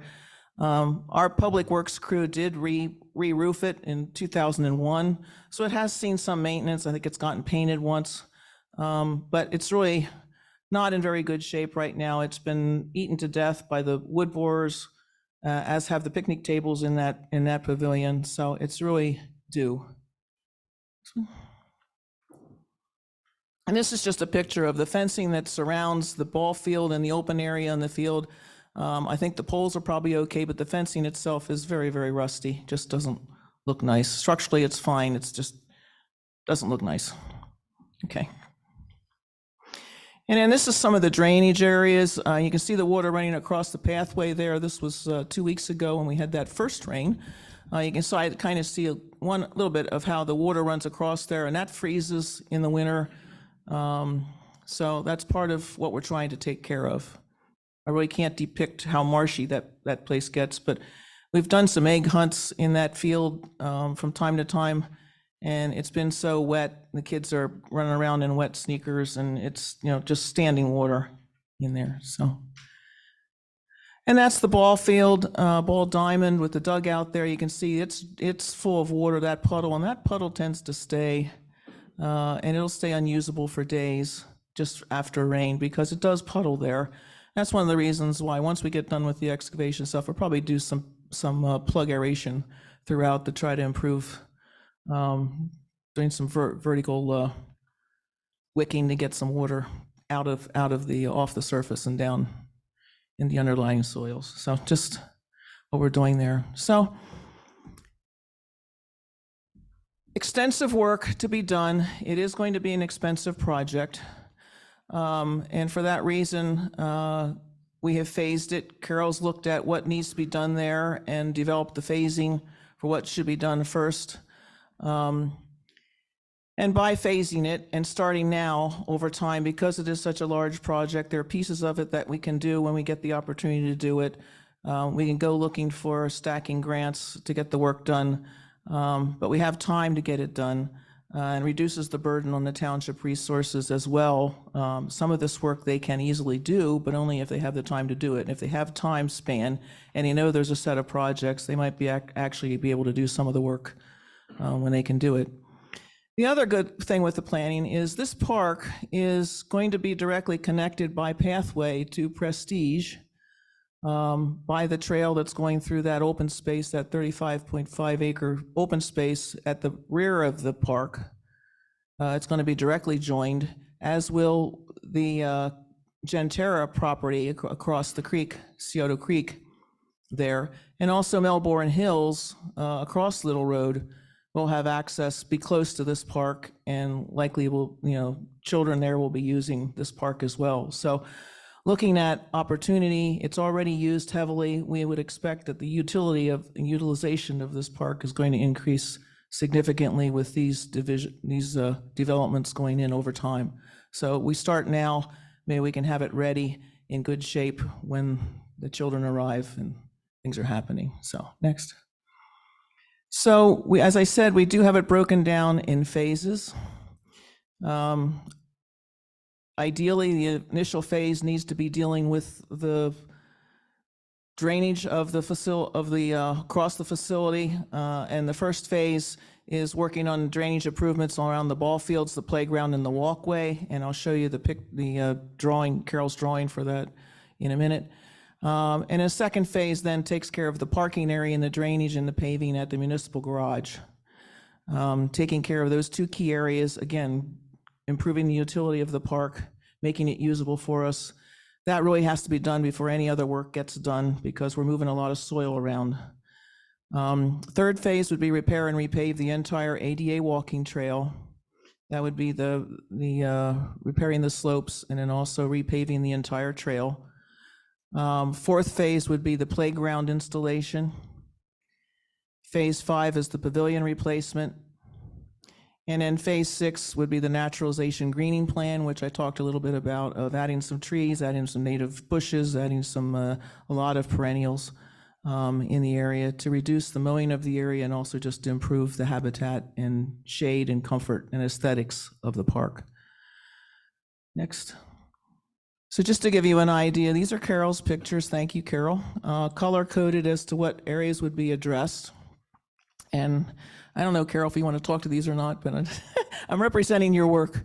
But essentially, these are the drainage pathways that need to be taken care of to deal with all the drainage in the back there, the drainage around the playground, the drainage at the upper, where you saw that big puddle in the dugout, up at that upper ball diamond, and that marshy area in the back of the park there to the left. And you see the connection there that will drain down into Scioto Creek directly on that. That is phase 1, the drainage improvements for the ball field, playground, and walking path. Second one, next.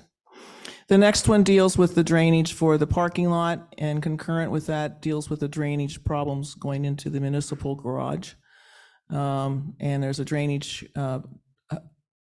pipeline there as well that's handling that, and that would be a total repave job, a resloping of the parking lot. And that badly needs, I think if you remember, if you saw the picture of the paving, that really needs badly to be repaved there as well. Next. Phase 3 is to modify the cross and longitudinal slopes on the walking trail and then fully repave it. That's all that yellow around there. It connects nicely to the playground, the ball court, the diamonds, right to the parking lot. We will have ADA parking spots right next to the pathway, so it's easy access on there. So it gives you a good, really good walkway. And that walkway gets used, as I said, heavily, especially by elderly folks. Next one. This is the playground installation. It just shows where the playground is. We're deliberately designed the new playground to fit into the existing footprint of the existing playground. You'll see a light lavender area there where we talked about possibly adding swings, but we could incorporate those swings within the dark purple square in the original footprint and not have to go that far out, but that was just an option we put there. So it'd be in the same footprint of the one we have, directly accessible by that new trail. That red is a new trail into it right off of the parking lot. So right now, if you want to go to, you have to go the whole way around and go in the backside, or you have to go through the pavilion. And obviously, if you're ADA, have walking issues, or in a walker, wheelchair, whatever, you can't go through the pavilion with all the tables and benches there and things. So that additional pathway is in there. The playground, I'm not going to go into the detail on the playground in this meeting because that's not the objective, but the playground is designed for small tot up through adult. It will have things that parents can do with their kids there. We've incorporated even a checkers play table, checkers or chess, play table in it as well. So it has a lot of utility and entertainment for anyone who wants to use it. So next one. So these are it's kind of small, I'm sorry. It is an expensive project.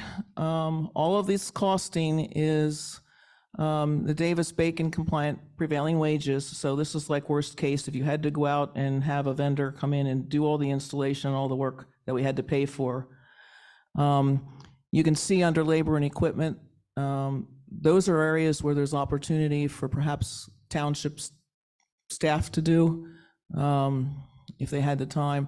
It's excavation work, macadam work, concrete work, things like that are things that we could do. The pavilion replacement, all of the vendors that we've looked at as far as supplying equipment are co-stars. So we've looked at that already and looked at alternatives and selected co-stars suppliers to try to get the best costing for municipalities.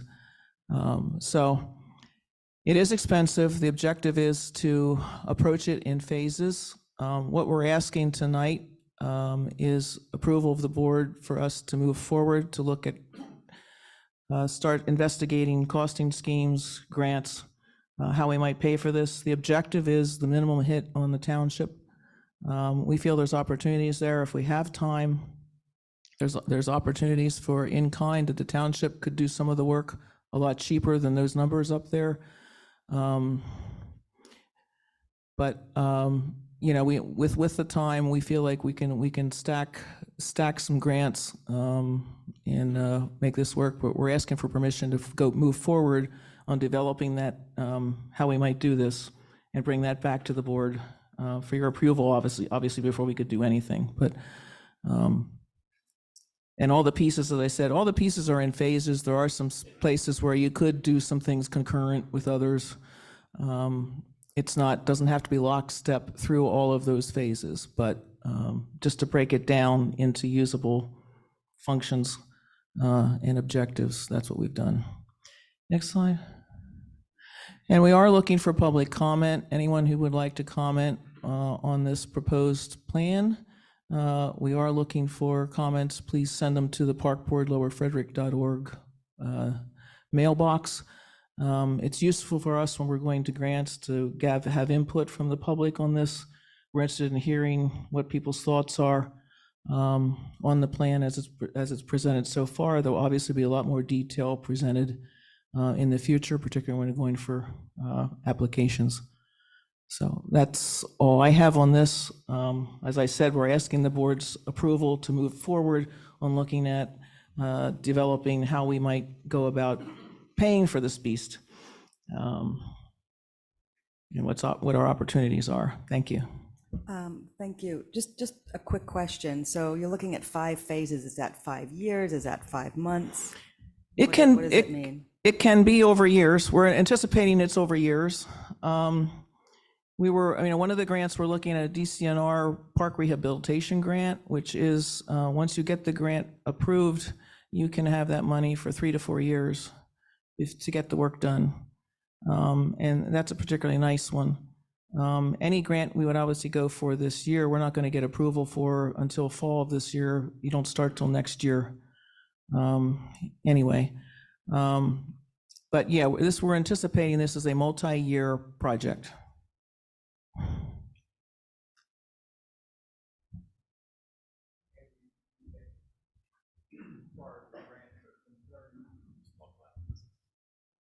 As far as the grants are concerned, do you think the grant would have to be structured to do phase 1 through 6, or you think you could get a grant for, let's say, phase 1 and 2?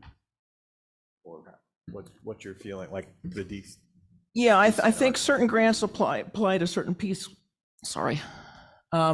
certain different pieces of it. For example, the DCNR grant, we had rehabilitation grant we were looking at to help pay for the playground and the solid surfacing, leveraging it against some of the excavation work. So that there's, that works nicely. That doesn't cover everything, obviously. If we identify opportunities within the township that we could do the work ourselves, we're always going to save ourselves a lot of money. But yeah, we can, and some of this could be done concurrently. We can carve things out to make them work. It depends on which the grant are. I mean, we're looking at state, county, local grants. And I'm assuming, I guess this is a solicitor question, the money that we may be receiving from the developments that Pam mentioned can be applied toward this. We have some fee in lieu of things and stuff like that. Yeah. Okay. Thank you. We were hoping for that. Yeah, Pam, so I don't know when it was last time you presented, kind of more just the playground with some of those other things. And we actually talked after that. I saw you had if you have suggestions or questions, to submit them. I thought at that point there was going to be some sort of survey specific to the playground of what people would like to see there, or that was an idea. We can do that. What I could do is do a future presentation on what we have right now planned for the playground. And I think there was enough. I mean, we're looking at what we looked at when we looked at playgrounds. We looked at a lot of the data on where children are injured the worst and what children like. And they like to climb, and they like to slide, and they like to swing. So, we have swings, we have slides, we have climbing things in there. We also have things like musical instruments. Like I said, we incorporated the checkers table in there just for parents or kids to be able to play with each other. There's a multitude of things in there. And of course, everything these days are developed for, developing a child's skill sets and all their senses and things. So I would be happy to present what that looks like and ask for input and comment on that as well. So the design that was presented last time hasn't changed since. We added we looked at what the swings would cost, and we looked at where we could put the swings in, and there are swings in the playground now, and we'd basically put the swings where they are now, just put new sets in. And we added the checker table. I don't think we've modified anything since then, because we developed the original set for that playground, looking at what kids like, what we saw at other playgrounds that were being used, what was being ignored, what was really popular, and getting input from some safety people, and also talking to the vendors as to what they sell most of and what's going into them. But we did a lot of touring around. I think when Mark was still here, we actually started doing the tours. We did like 6 different playgrounds with different equipment with him. We've gone over to Black Rock. We've been, over to New Hanover. We've been all over, everyone in the area looking at playgrounds, look at the equipment, how well it's holding up, what they've got and that kind of thing, what the kids are using. We've observed what the kids are using, and actually swings don't get used a lot from what we saw, but we're happy to incorporate them in because it seems like something that's important to this township, so that's fine. Is the grant process kind of dependent on the playground too? Like the grants that you're seeing out there, aren't a lot of them around? No, actually, no. DCNR, I mean, I like that grant, and it can't cover everything, but they have a park rehabilitation, which is designed specifically for this kind of thing, as where you're trying to rehab. And we're looking at that one specifically because it's a large grant. It's one that we can probably meet in kind or with, other monies, not hitting the township budget. They are they want to see the green plan, they want to see ADA, just about everybody wants to see ADA. But they want to see the green plan. They would be looking at the overall project. For just about everybody, we'd have to kind of present the overall project, but this is your piece of it, kind of thing, so. But one grant is not going to cover everything, and we're going to be able to, I think, probably have to stack. Hi, Pam, I'm just speaking for myself, but I've seen a lot of detail, and I think rather than another presentation, would you consider sending out like a survey using the e-newsletter mailing list? I think, what are we hitting, like 400 or 500 people through the e-news? There's no one here from that, but I think a lot of people are signed up for that, and you get a more critical mass if you could send out like a simple, you're shaking your head no? Sure, no, I have no problem with that at all. That'd Okay, be great. Because I mean, that way, I think that's the most direct way to get public input. We could also post it on our website. We could post it put on the website, I Facebook. think, and ask Yeah. for public opinion. But, you know, we've got hundreds of people Yeah. in the e-newsletter, I think close to 500. That's a big critical mass. So I think if you want to get your public input, that's just my suggestion, is Right, go yeah. directly to the public. I mean, you've Yeah. got a very tiny subsection here, but Yeah, and the playground is just really one segment of the whole overall park thing. Right now, we're looking for, public input on the overall project and, what we're Exactly. proposing for the, renovate this whole park. yeah, anyway, that's what I'm But suggesting. And the making- playground, and we get to the detail of what equipment do we want to have in the playground. I think at some point we have to limit that, but certainly looking at, we had a lot of input. We wanted swings, so we put swings back in. And, I can certainly put something together to get posted up. And see if we get feedback But you on can that. also ask more generically, what do people want to see there? You might be surprised. Sure. Do people want to spend more time walking around the trail, or do they really are mostly using the playground? Anyway, that was just my comment. So you're just looking for approval to continue working on this? Right now, we want approval of the board so that we can move forward on looking at how we're gonna, work this to pay for it, and, yes. Okay. Any other questions from the board? Obviously, anything that we would do as far as grants, we'd have to bring forth to the board for approval anyway, so this just Understood. lets us go ahead and let's start working on it. Okay, so is the board okay with, we don't need to vote, we just need consensus. Is everyone okay with that? They just continue to work on this? Okay. Thank you. Thank you. That will help. And anyone that has a lot of experience with grants, I've taken 3 courses, I've done a little bit of grant work, not a whole lot, and this one's gonna be involved, so, yes, thank you. Kim, is this presentation on the website? I guess it can be. If it Okay, is, then I think that's a good idea. Let's put it up there and then ask for input on that as well. Yeah, and then you put your email address and on Facebook. Thank you. Okay, good question, Warren. All right, let's move on now to our business. First item is the reserved unused EDU policy draft discussion. And Peter, can you just summarize for us what you need from us today, so we don't, I think it's just a couple things we need.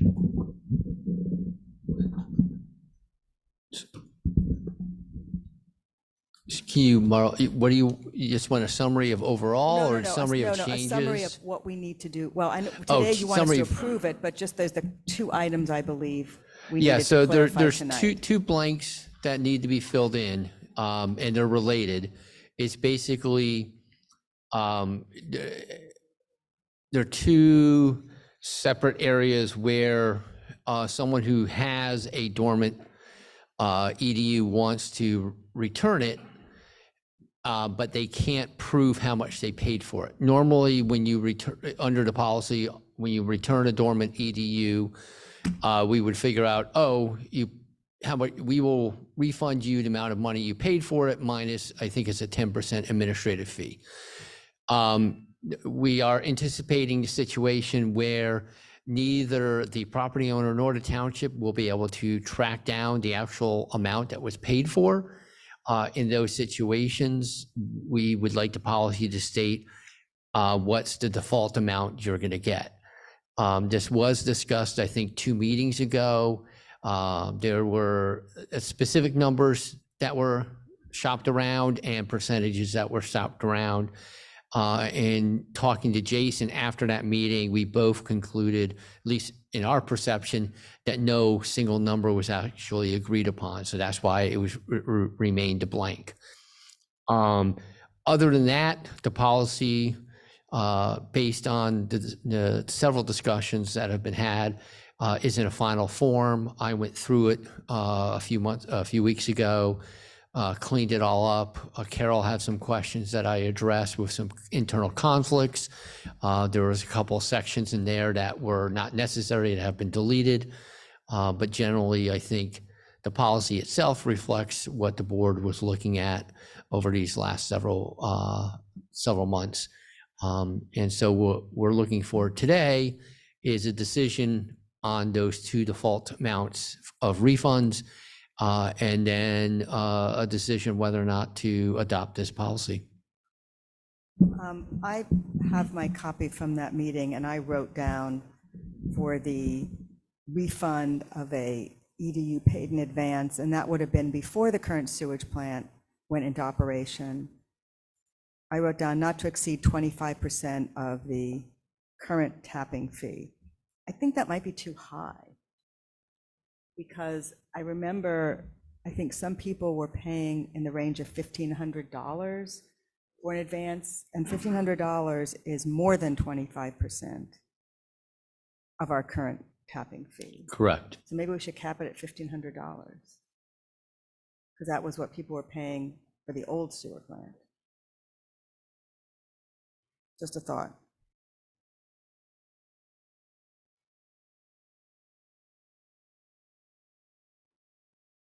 So that's the only item we have to agree on. I thought, was there another item, which was the, Well, there's one for the return of a dormant EDU, which we don't know how much was paid for. And then the second was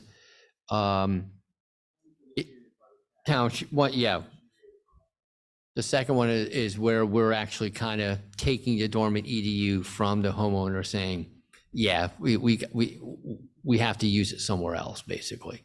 And how much are we reimbursing them for that when no one knows how much was paid for it? well, again, if we have documentation post new sewer plant, can't we make an assumption that it's in the range of the $1,500? Because none of those that is, yeah, we certainly can make an assumption. But, you know, my position is here, or my recommendation is here, unless we definitely know how much was paid for. Yeah, I think you need to.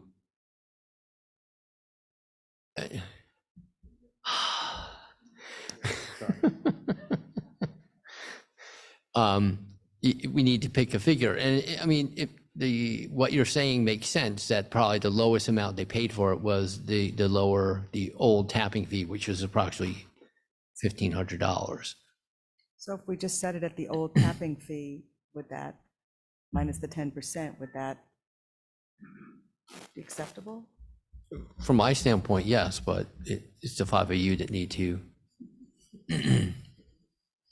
Anyone else?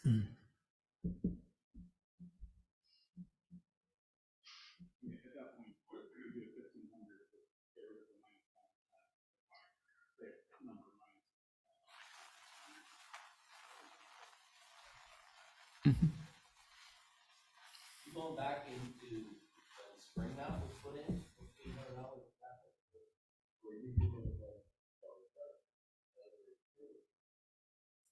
There was a different price on both. Spring out. The Zimmerville one was $3,500, I think spring out was $1,500.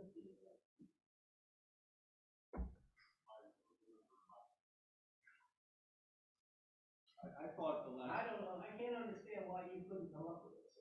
I mean, it's out there.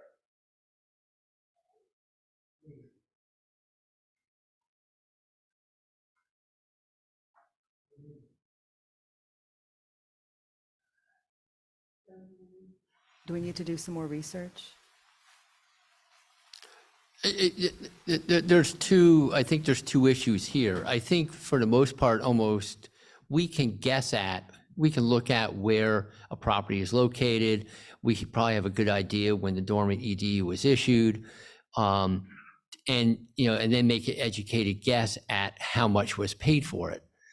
My advice has always been, look, you know, we shouldn't be guessing at this stuff. If we have the information that specifically proves, yeah, this is how much we were paid for this, or if the property owner themselves have something show, hey, I paid this much for it, great, then we just refund that amount of money. This situation we're talking about is when we don't have that information.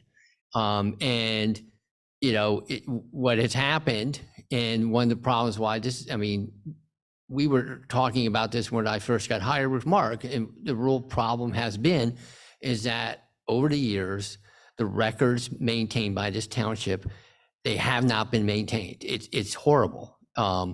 It's very hard. It was very hard for Mark to find stuff. It's very hard for Jason to find things. That's what we're running into, is that the records have not been kept. The ones that have been kept have not been in any sort of organized form. It's kind of like a treasure hunt every day. You know, Jason will, you know, email me about once a week saying, hey, look what I found. You know, just popped up out of somewhere unusual. So that's the, you know, that's the problem we're having here. If, you know, certainly the board can say, look, figure it out the best you can, and then based on that, pay him back what you think. That could be our policy. You know, if that's the way you want to do it. What our recommendation has been is, like, if we know exactly how much was paid, great, that's what we're refunding. If we don't know, there's going to be a default amount, which is whatever is chosen here. And that default amount can be $1,500, because that's the least amount that's ever been paid. It can be more, it could be less. It's whatever the board is comfortable with. Yeah, there's not many of these, so it's not really a financial issue here. It's more of a question of equity. So just a quick question. I'm still in favor of the $1,500, but if someone comes to us and just says, look, I paid more, it's always up to the discretion of the board. They could absolutely write a letter, request be put on the agenda, and say, hey, Okay. So you we're know, not I stopping paid you. more, and come plead their case in front of you. Absolutely, yes. So then I would be in favor of having it be $1,500. If someone objects to that, if they can demonstrate that they need more than that, then the board at the time could always give more. But I think in terms of the policy, I'm okay with the $1,500.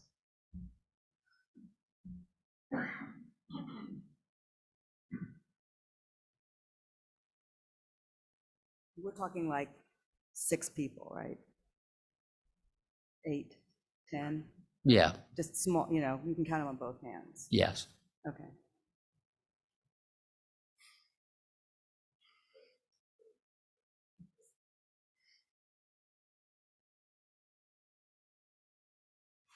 Does the board need more time to consider this, or is any of this acceptable?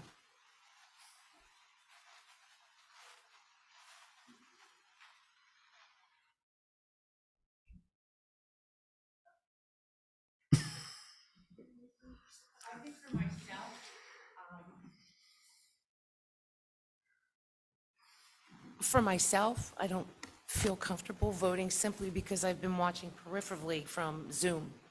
And as much as you know, I'm not vested in it, so if you wanted to hold off until you could come to a consensus on it, I would be fine with that.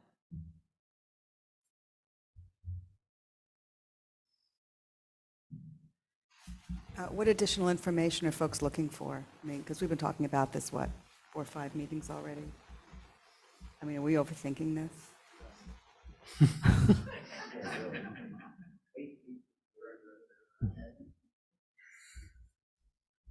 So what do you all need?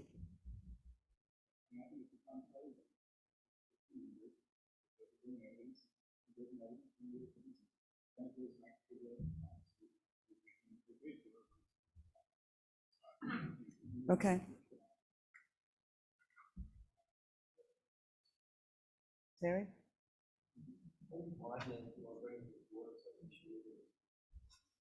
then, yeah, they can always come and appeal. So does that mean we're ready to move forward on this tonight? No, no, I think, Just you fill in know, the blank? I can fill in the blank. If you want me to tweak the language, you tell me now, and I'll tweak it after the fact. I think, yeah, this is, it's in a final form. So if the board is willing to, yeah, I think both Jason and I would like to move this on. And this is just a policy, so we could look at it and say, oh my God, you have the comma in the wrong Correct. place. We can always vote for an update. It's not like an ordinance where you It's have to not stuff, we don't have to advertise. advertise it, so we Yes. can update. So what does the board think? Are you okay with voting on this today? And then again, if we see that it's not what we want, it's easy to modify at any time.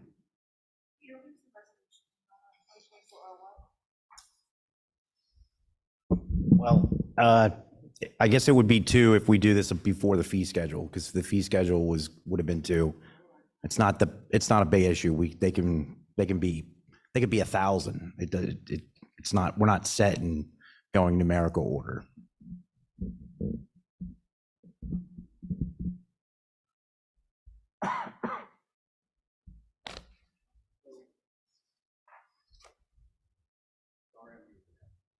You don't want a number plugged in here, you want a reference to the fee schedule.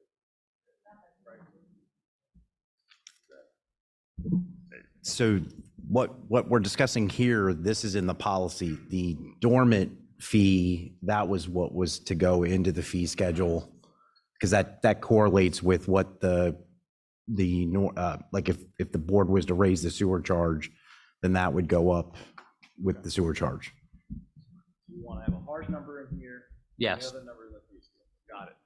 Chuck Yeisel will make the motion to put in $1,500 as the minimum amount for EDUs where the township has no record of what was paid and the owner of the EDU has no record of what was paid. Well, $1,500 amount. I will second that. So Supervisor Yiser made the motion, Supervisor Hexter made the second. And again, the amounts will then go into the fee schedule. All those in favor signify by saying aye. Aye. Any opposed? Motion passes unanimously. And then this would be resolution 2024 R-03. 3. Okay. Thank you, everyone. Do they have to add the fee schedule? Next is the zoning hearing board application for 107 Ardrey Lane. Is anyone here for that?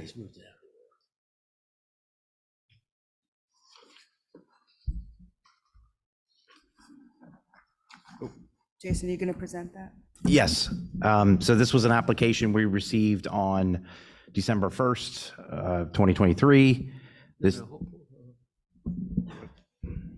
I think there was a motion to approve the refund amount of $1,500. Is the board wanting to do a motion to adopt a policy tonight? I thought that's what we were voting for. No? I just took the last motion to be to adopt the $1,500. Is it? I wrote that down too. Yeah, Thank you for checking that. Okay, so then, is the board then ready to adopt the policy? Now that we've decided on, I thought we could, okay. All right, I'm going to make the motion that we adopt the reserved unused EDU policy draft discussion. Do I have a second? Sorry, policy draft. Thank you. So Supervisor Hexter made the motion, Supervisor Byrd made the second. All those in favor signify by saying aye. Aye. It sounds like motion passes unanimously.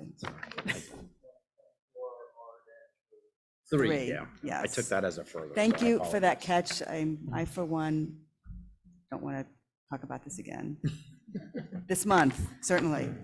All right, now zoning hearing board application for 107 Ardrey Lane. Is anyone here for that? No? Okay. You're gonna present that, Jason? You want to do this? It's got the current fee in. You also delayed adopting the fee resolution. Yes, Why don't we do that now? okay, So we don't great. forget about it? All right, what number would that be? Is that going to be 4? That would be O2. That's going to be 2, okay. Do I have a motion to adopt the 2024 fee schedule? That will be Resolution 2024 R-02. And it will now include, we delayed this, so it will include the fee for the dormant unused EDU policy. Do I have a motion? Thank you. Do I have a second?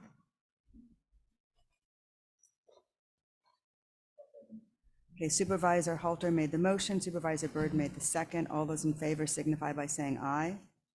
Aye. Any opposed? Motion passes unanimously. All right, now.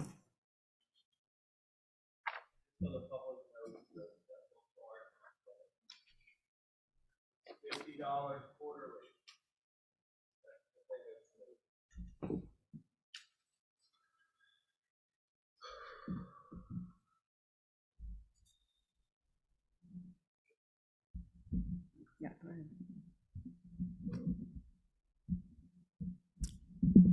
Okay, all right, so we're ready for B. So this was a zoning hearing board application received December 1st. The residents, the residents would like to build a 30 by 30 standalone accessory structure, pole barn, to be used for storage. It's located in the R1 zoning district. They did submit a zoning permit based on the denial letter in accordance with section 170-44 density and dimensional standards. They would need rear and side yard setback relief.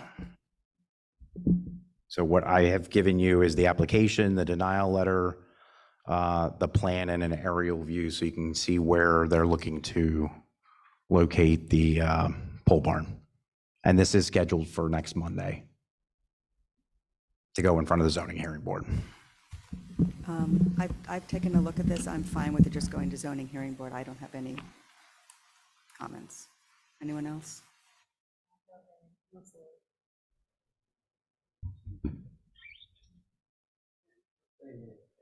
Okay. So we've got consensus, move forward to zoning hearing. Okay. Great. All right. Authorization to advertise the flood barrier doors for the sewer plant bid. So this is a continuation of, this was one of the mitigation projects that came through our FEMA, through the FEMA process. This has come up, Carol presented this, I think it was last summer-ish, as far as the project itself. So this is something, we've received the money for the project, so we're at the, Carol's at the point where we need to put this out to bid. So she would be looking for authorization to advertise the project to put it out to bid. Any questions on this?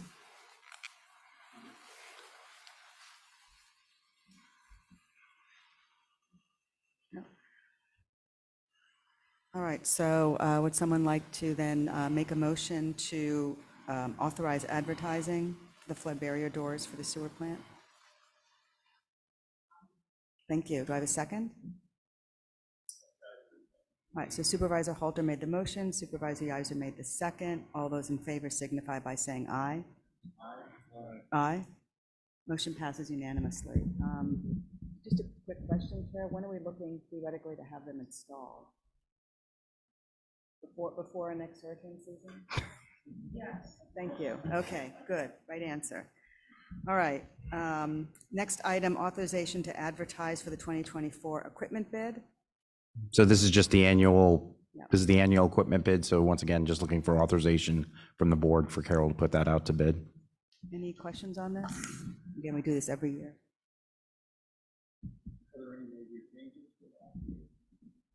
So similar to last year, I have been talking to the director of public works about moving contract.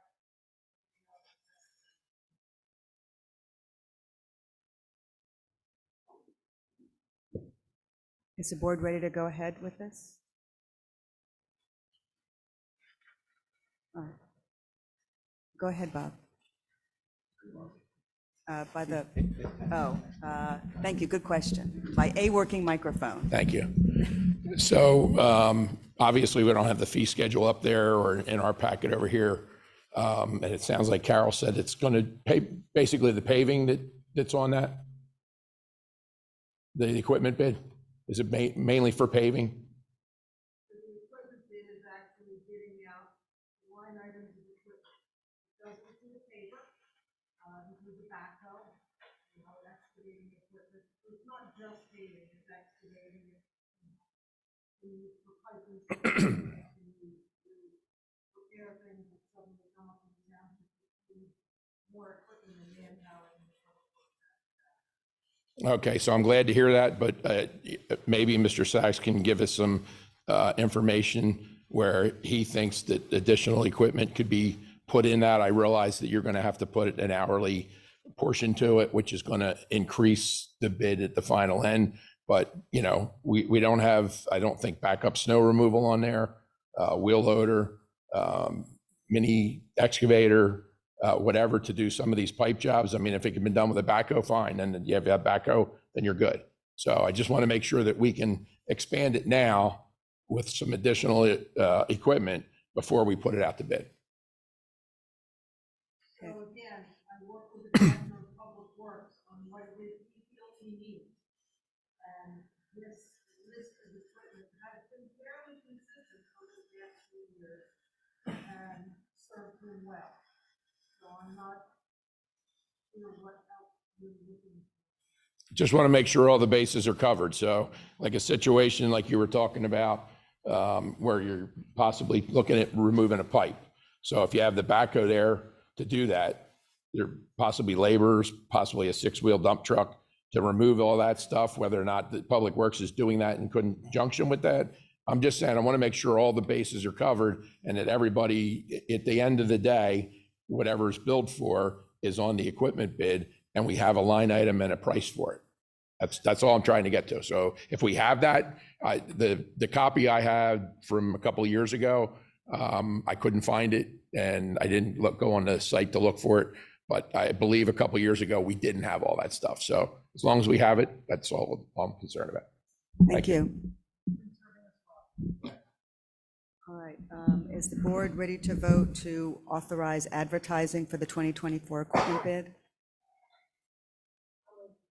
Thank you. Do I have a second?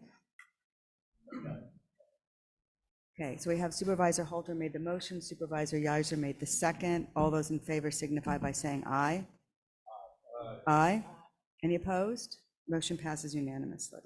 All right, next item, O&M agreement for 205 Hendricks Road. This is a standard agreement prepared by Peter. This is agreement necessary for the applicant to cover the stormwater management facilities associated with the project proposed on this property, which this is for 205 Hendricks Road. And the agreement has been signed by the applicants. Any questions from the board?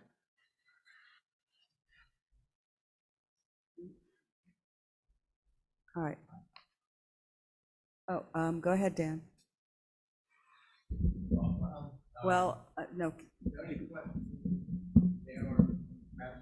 We'll get these fixed by the next meeting. Dan Orff, Kratz Road. They need a lot of batteries.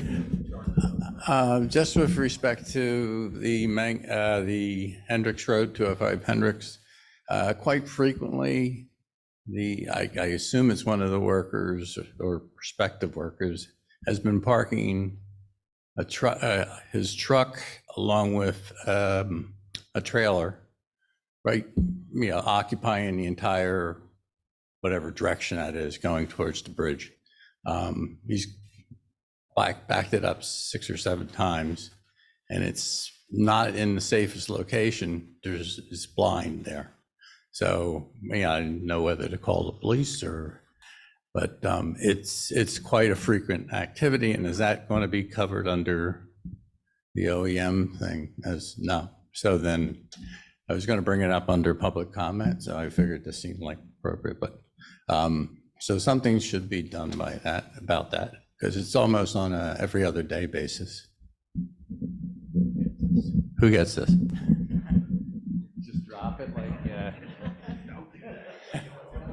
Precious. No, don't drop the mic.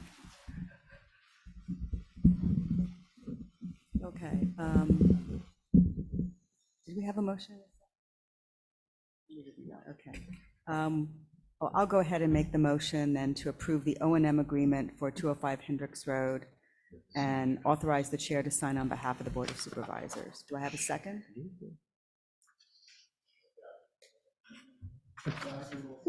All right, so Supervisor Hexter made the motion, Supervisor Yiser made the second. All those in favor signify by saying aye. Aye. Any opposed? Motion passes unanimously. All right, brings us to our last item, Plymouth Ambulance Shed Building Discussion.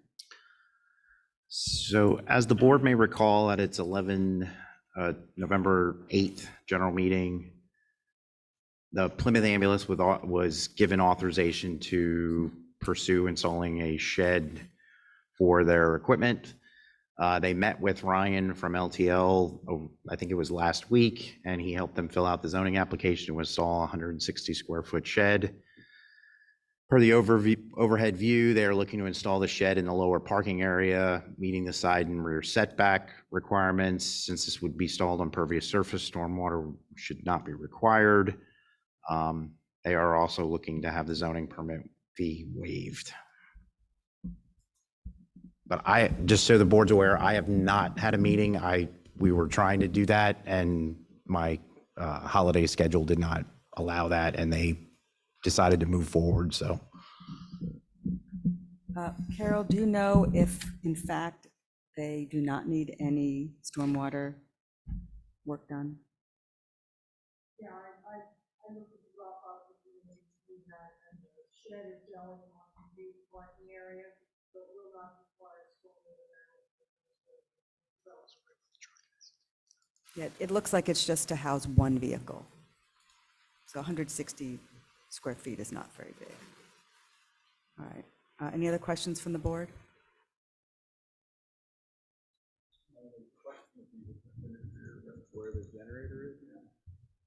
No, where they're proposing this location is where they've been parking their one vehicle now. Right now, the generator's in the far back corner. So I know that's something we'll be looking at visiting sometime this year when we look to try to have that hooked up to the building full time. So I guess I know you have to pull it out of its shed. there's pretty significant room on the back end of the building that's on that's on parking area. I don't believe we would have an issue with this shed being there.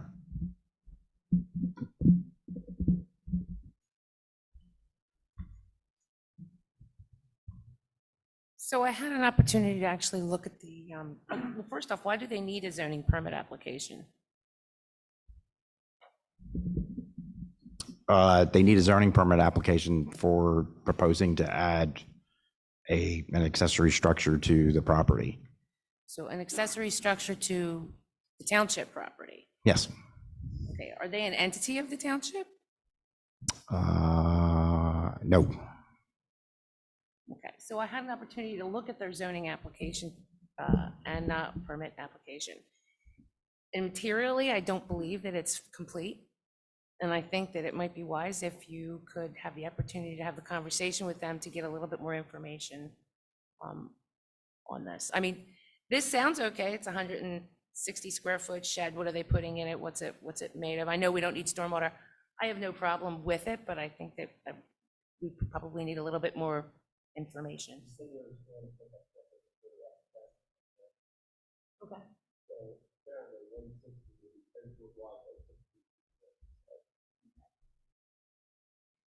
Right.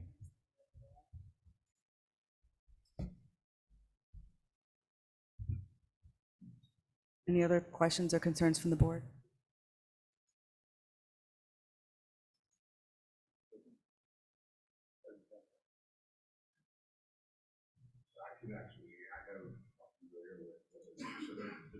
So they're trying to store the negative time and thing. So I believe it's my understanding they want to get the building where it's climate controlled. But right now, people is constantly has a trip switch. When it gets to a certain degree, it has to turn on. Old, effectively carry medication in there. shed is the concept of the offset where it's kind of controlled. So that responded, they have staff that responded to the further out jurisdiction where they need to respond, which frees up the ambulance here for other, for our township.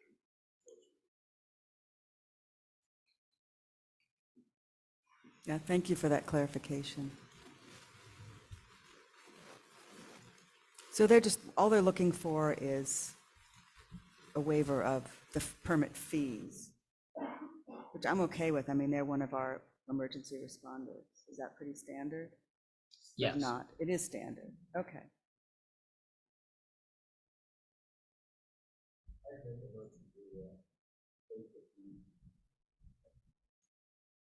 Okay. So we need a motion to authorize the shed and to waive the permit fees. Do I have a second? I think it's just to waive the fees. Just to waive the They're- fees. they're We gonna don't need to comply- They're going to authorize. comply with zoning. Our zoning officer is going to review and issue it. They Okay, just so we only wanted- have to waive the fees. They're already going to. Yeah, I put it in there just so that the board was blessing the Yeah. project. So 10 years from now, or whenever, that it's on the record that the board approved the project. Okay. Do I have a second?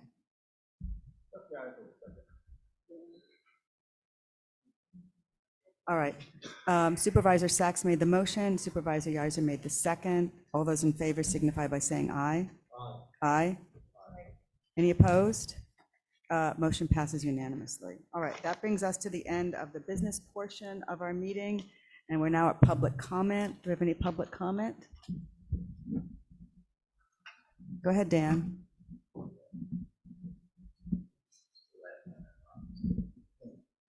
With respect to the fire that occurred on Gerloff Road, is there any issues associated with, is the DEP being called in to take a, I mean, they are, and the chief from the fire department indicated that quite a significant amount of water was placed into, to take that fire out.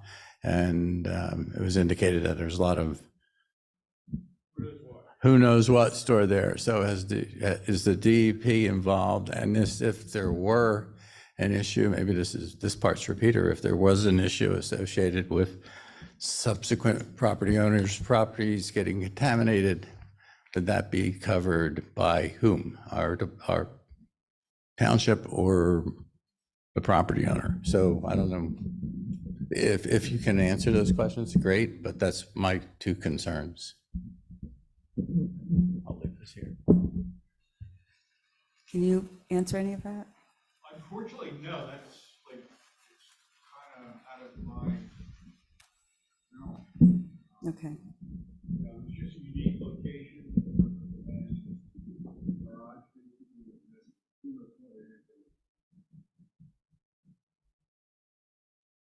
I'll echo that on behalf of the township.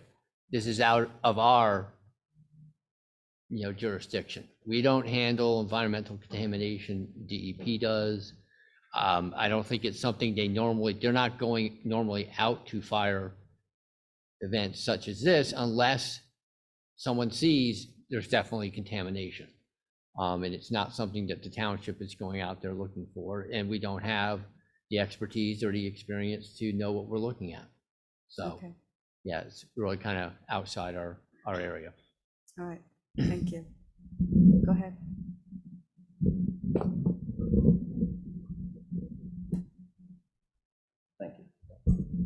George Mallett, Colonial Drive.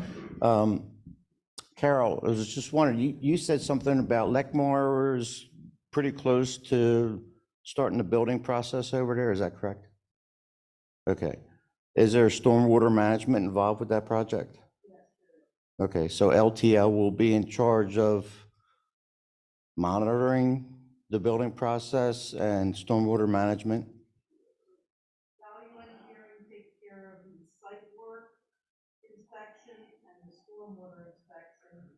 LTL inspects the building itself. Okay, so they're gonna have to put in appropriate erosion control methods? Yes, sir. Okay. The other thing, Melbourne Hills, you said is about ready to begin there for their final approval, is that correct? They're about ready for final approval. Okay. Is there a start date? The final approval is about getting all the agreements signed and the plans recorded. Okay. And then from there, we start talking about a start.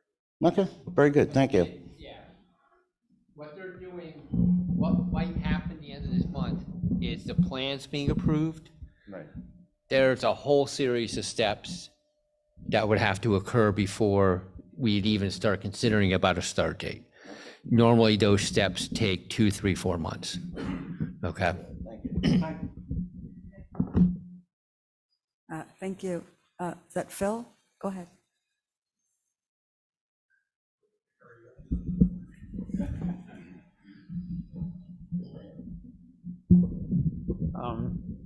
My comment is basically informational. We had come before the board in October of 2023, speaking to you about a possible donation of a trail easement on our property. In response to that, you sent a letter of expressed interest to us to further that conversation. And one of the issues at the time was we had a number of moving parts that needed to be worked out. We're at the point where we would like to continue that conversation. So I will send a letter to Jason expressing an interest to go on an agenda at a future meeting and begin to hammer out how we can accomplish that in behalf of the township. So that's my comment. Thank you. Thanks, Phil. Any other public comments? This is your chance. I don't see anyone on Zoom.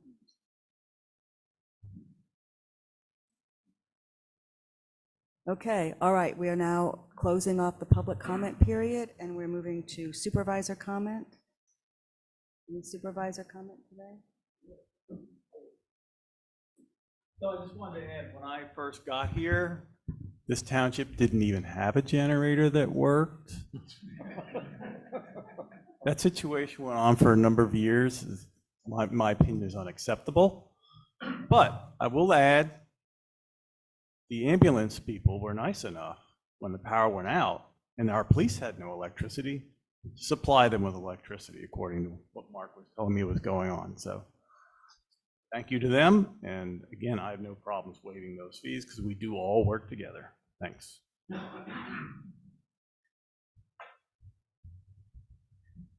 Yeah, just to add to that, just imagine if we didn't have an ambulance service right here in Lower Frederick and you needed someone to be at your house in 10 minutes or less, and if they were coming from Trap or Skipback or Royersford. So we're very fortunate to have our police, our ambulance, our fire company, thanks to all our emergency responders, and anyone who's had someone come to their house with a life-saving situation or a fire or anything, car accident, knows how fortunate we are. Any other comments, many supervisors? All right, thanks, everyone. We're adjourned.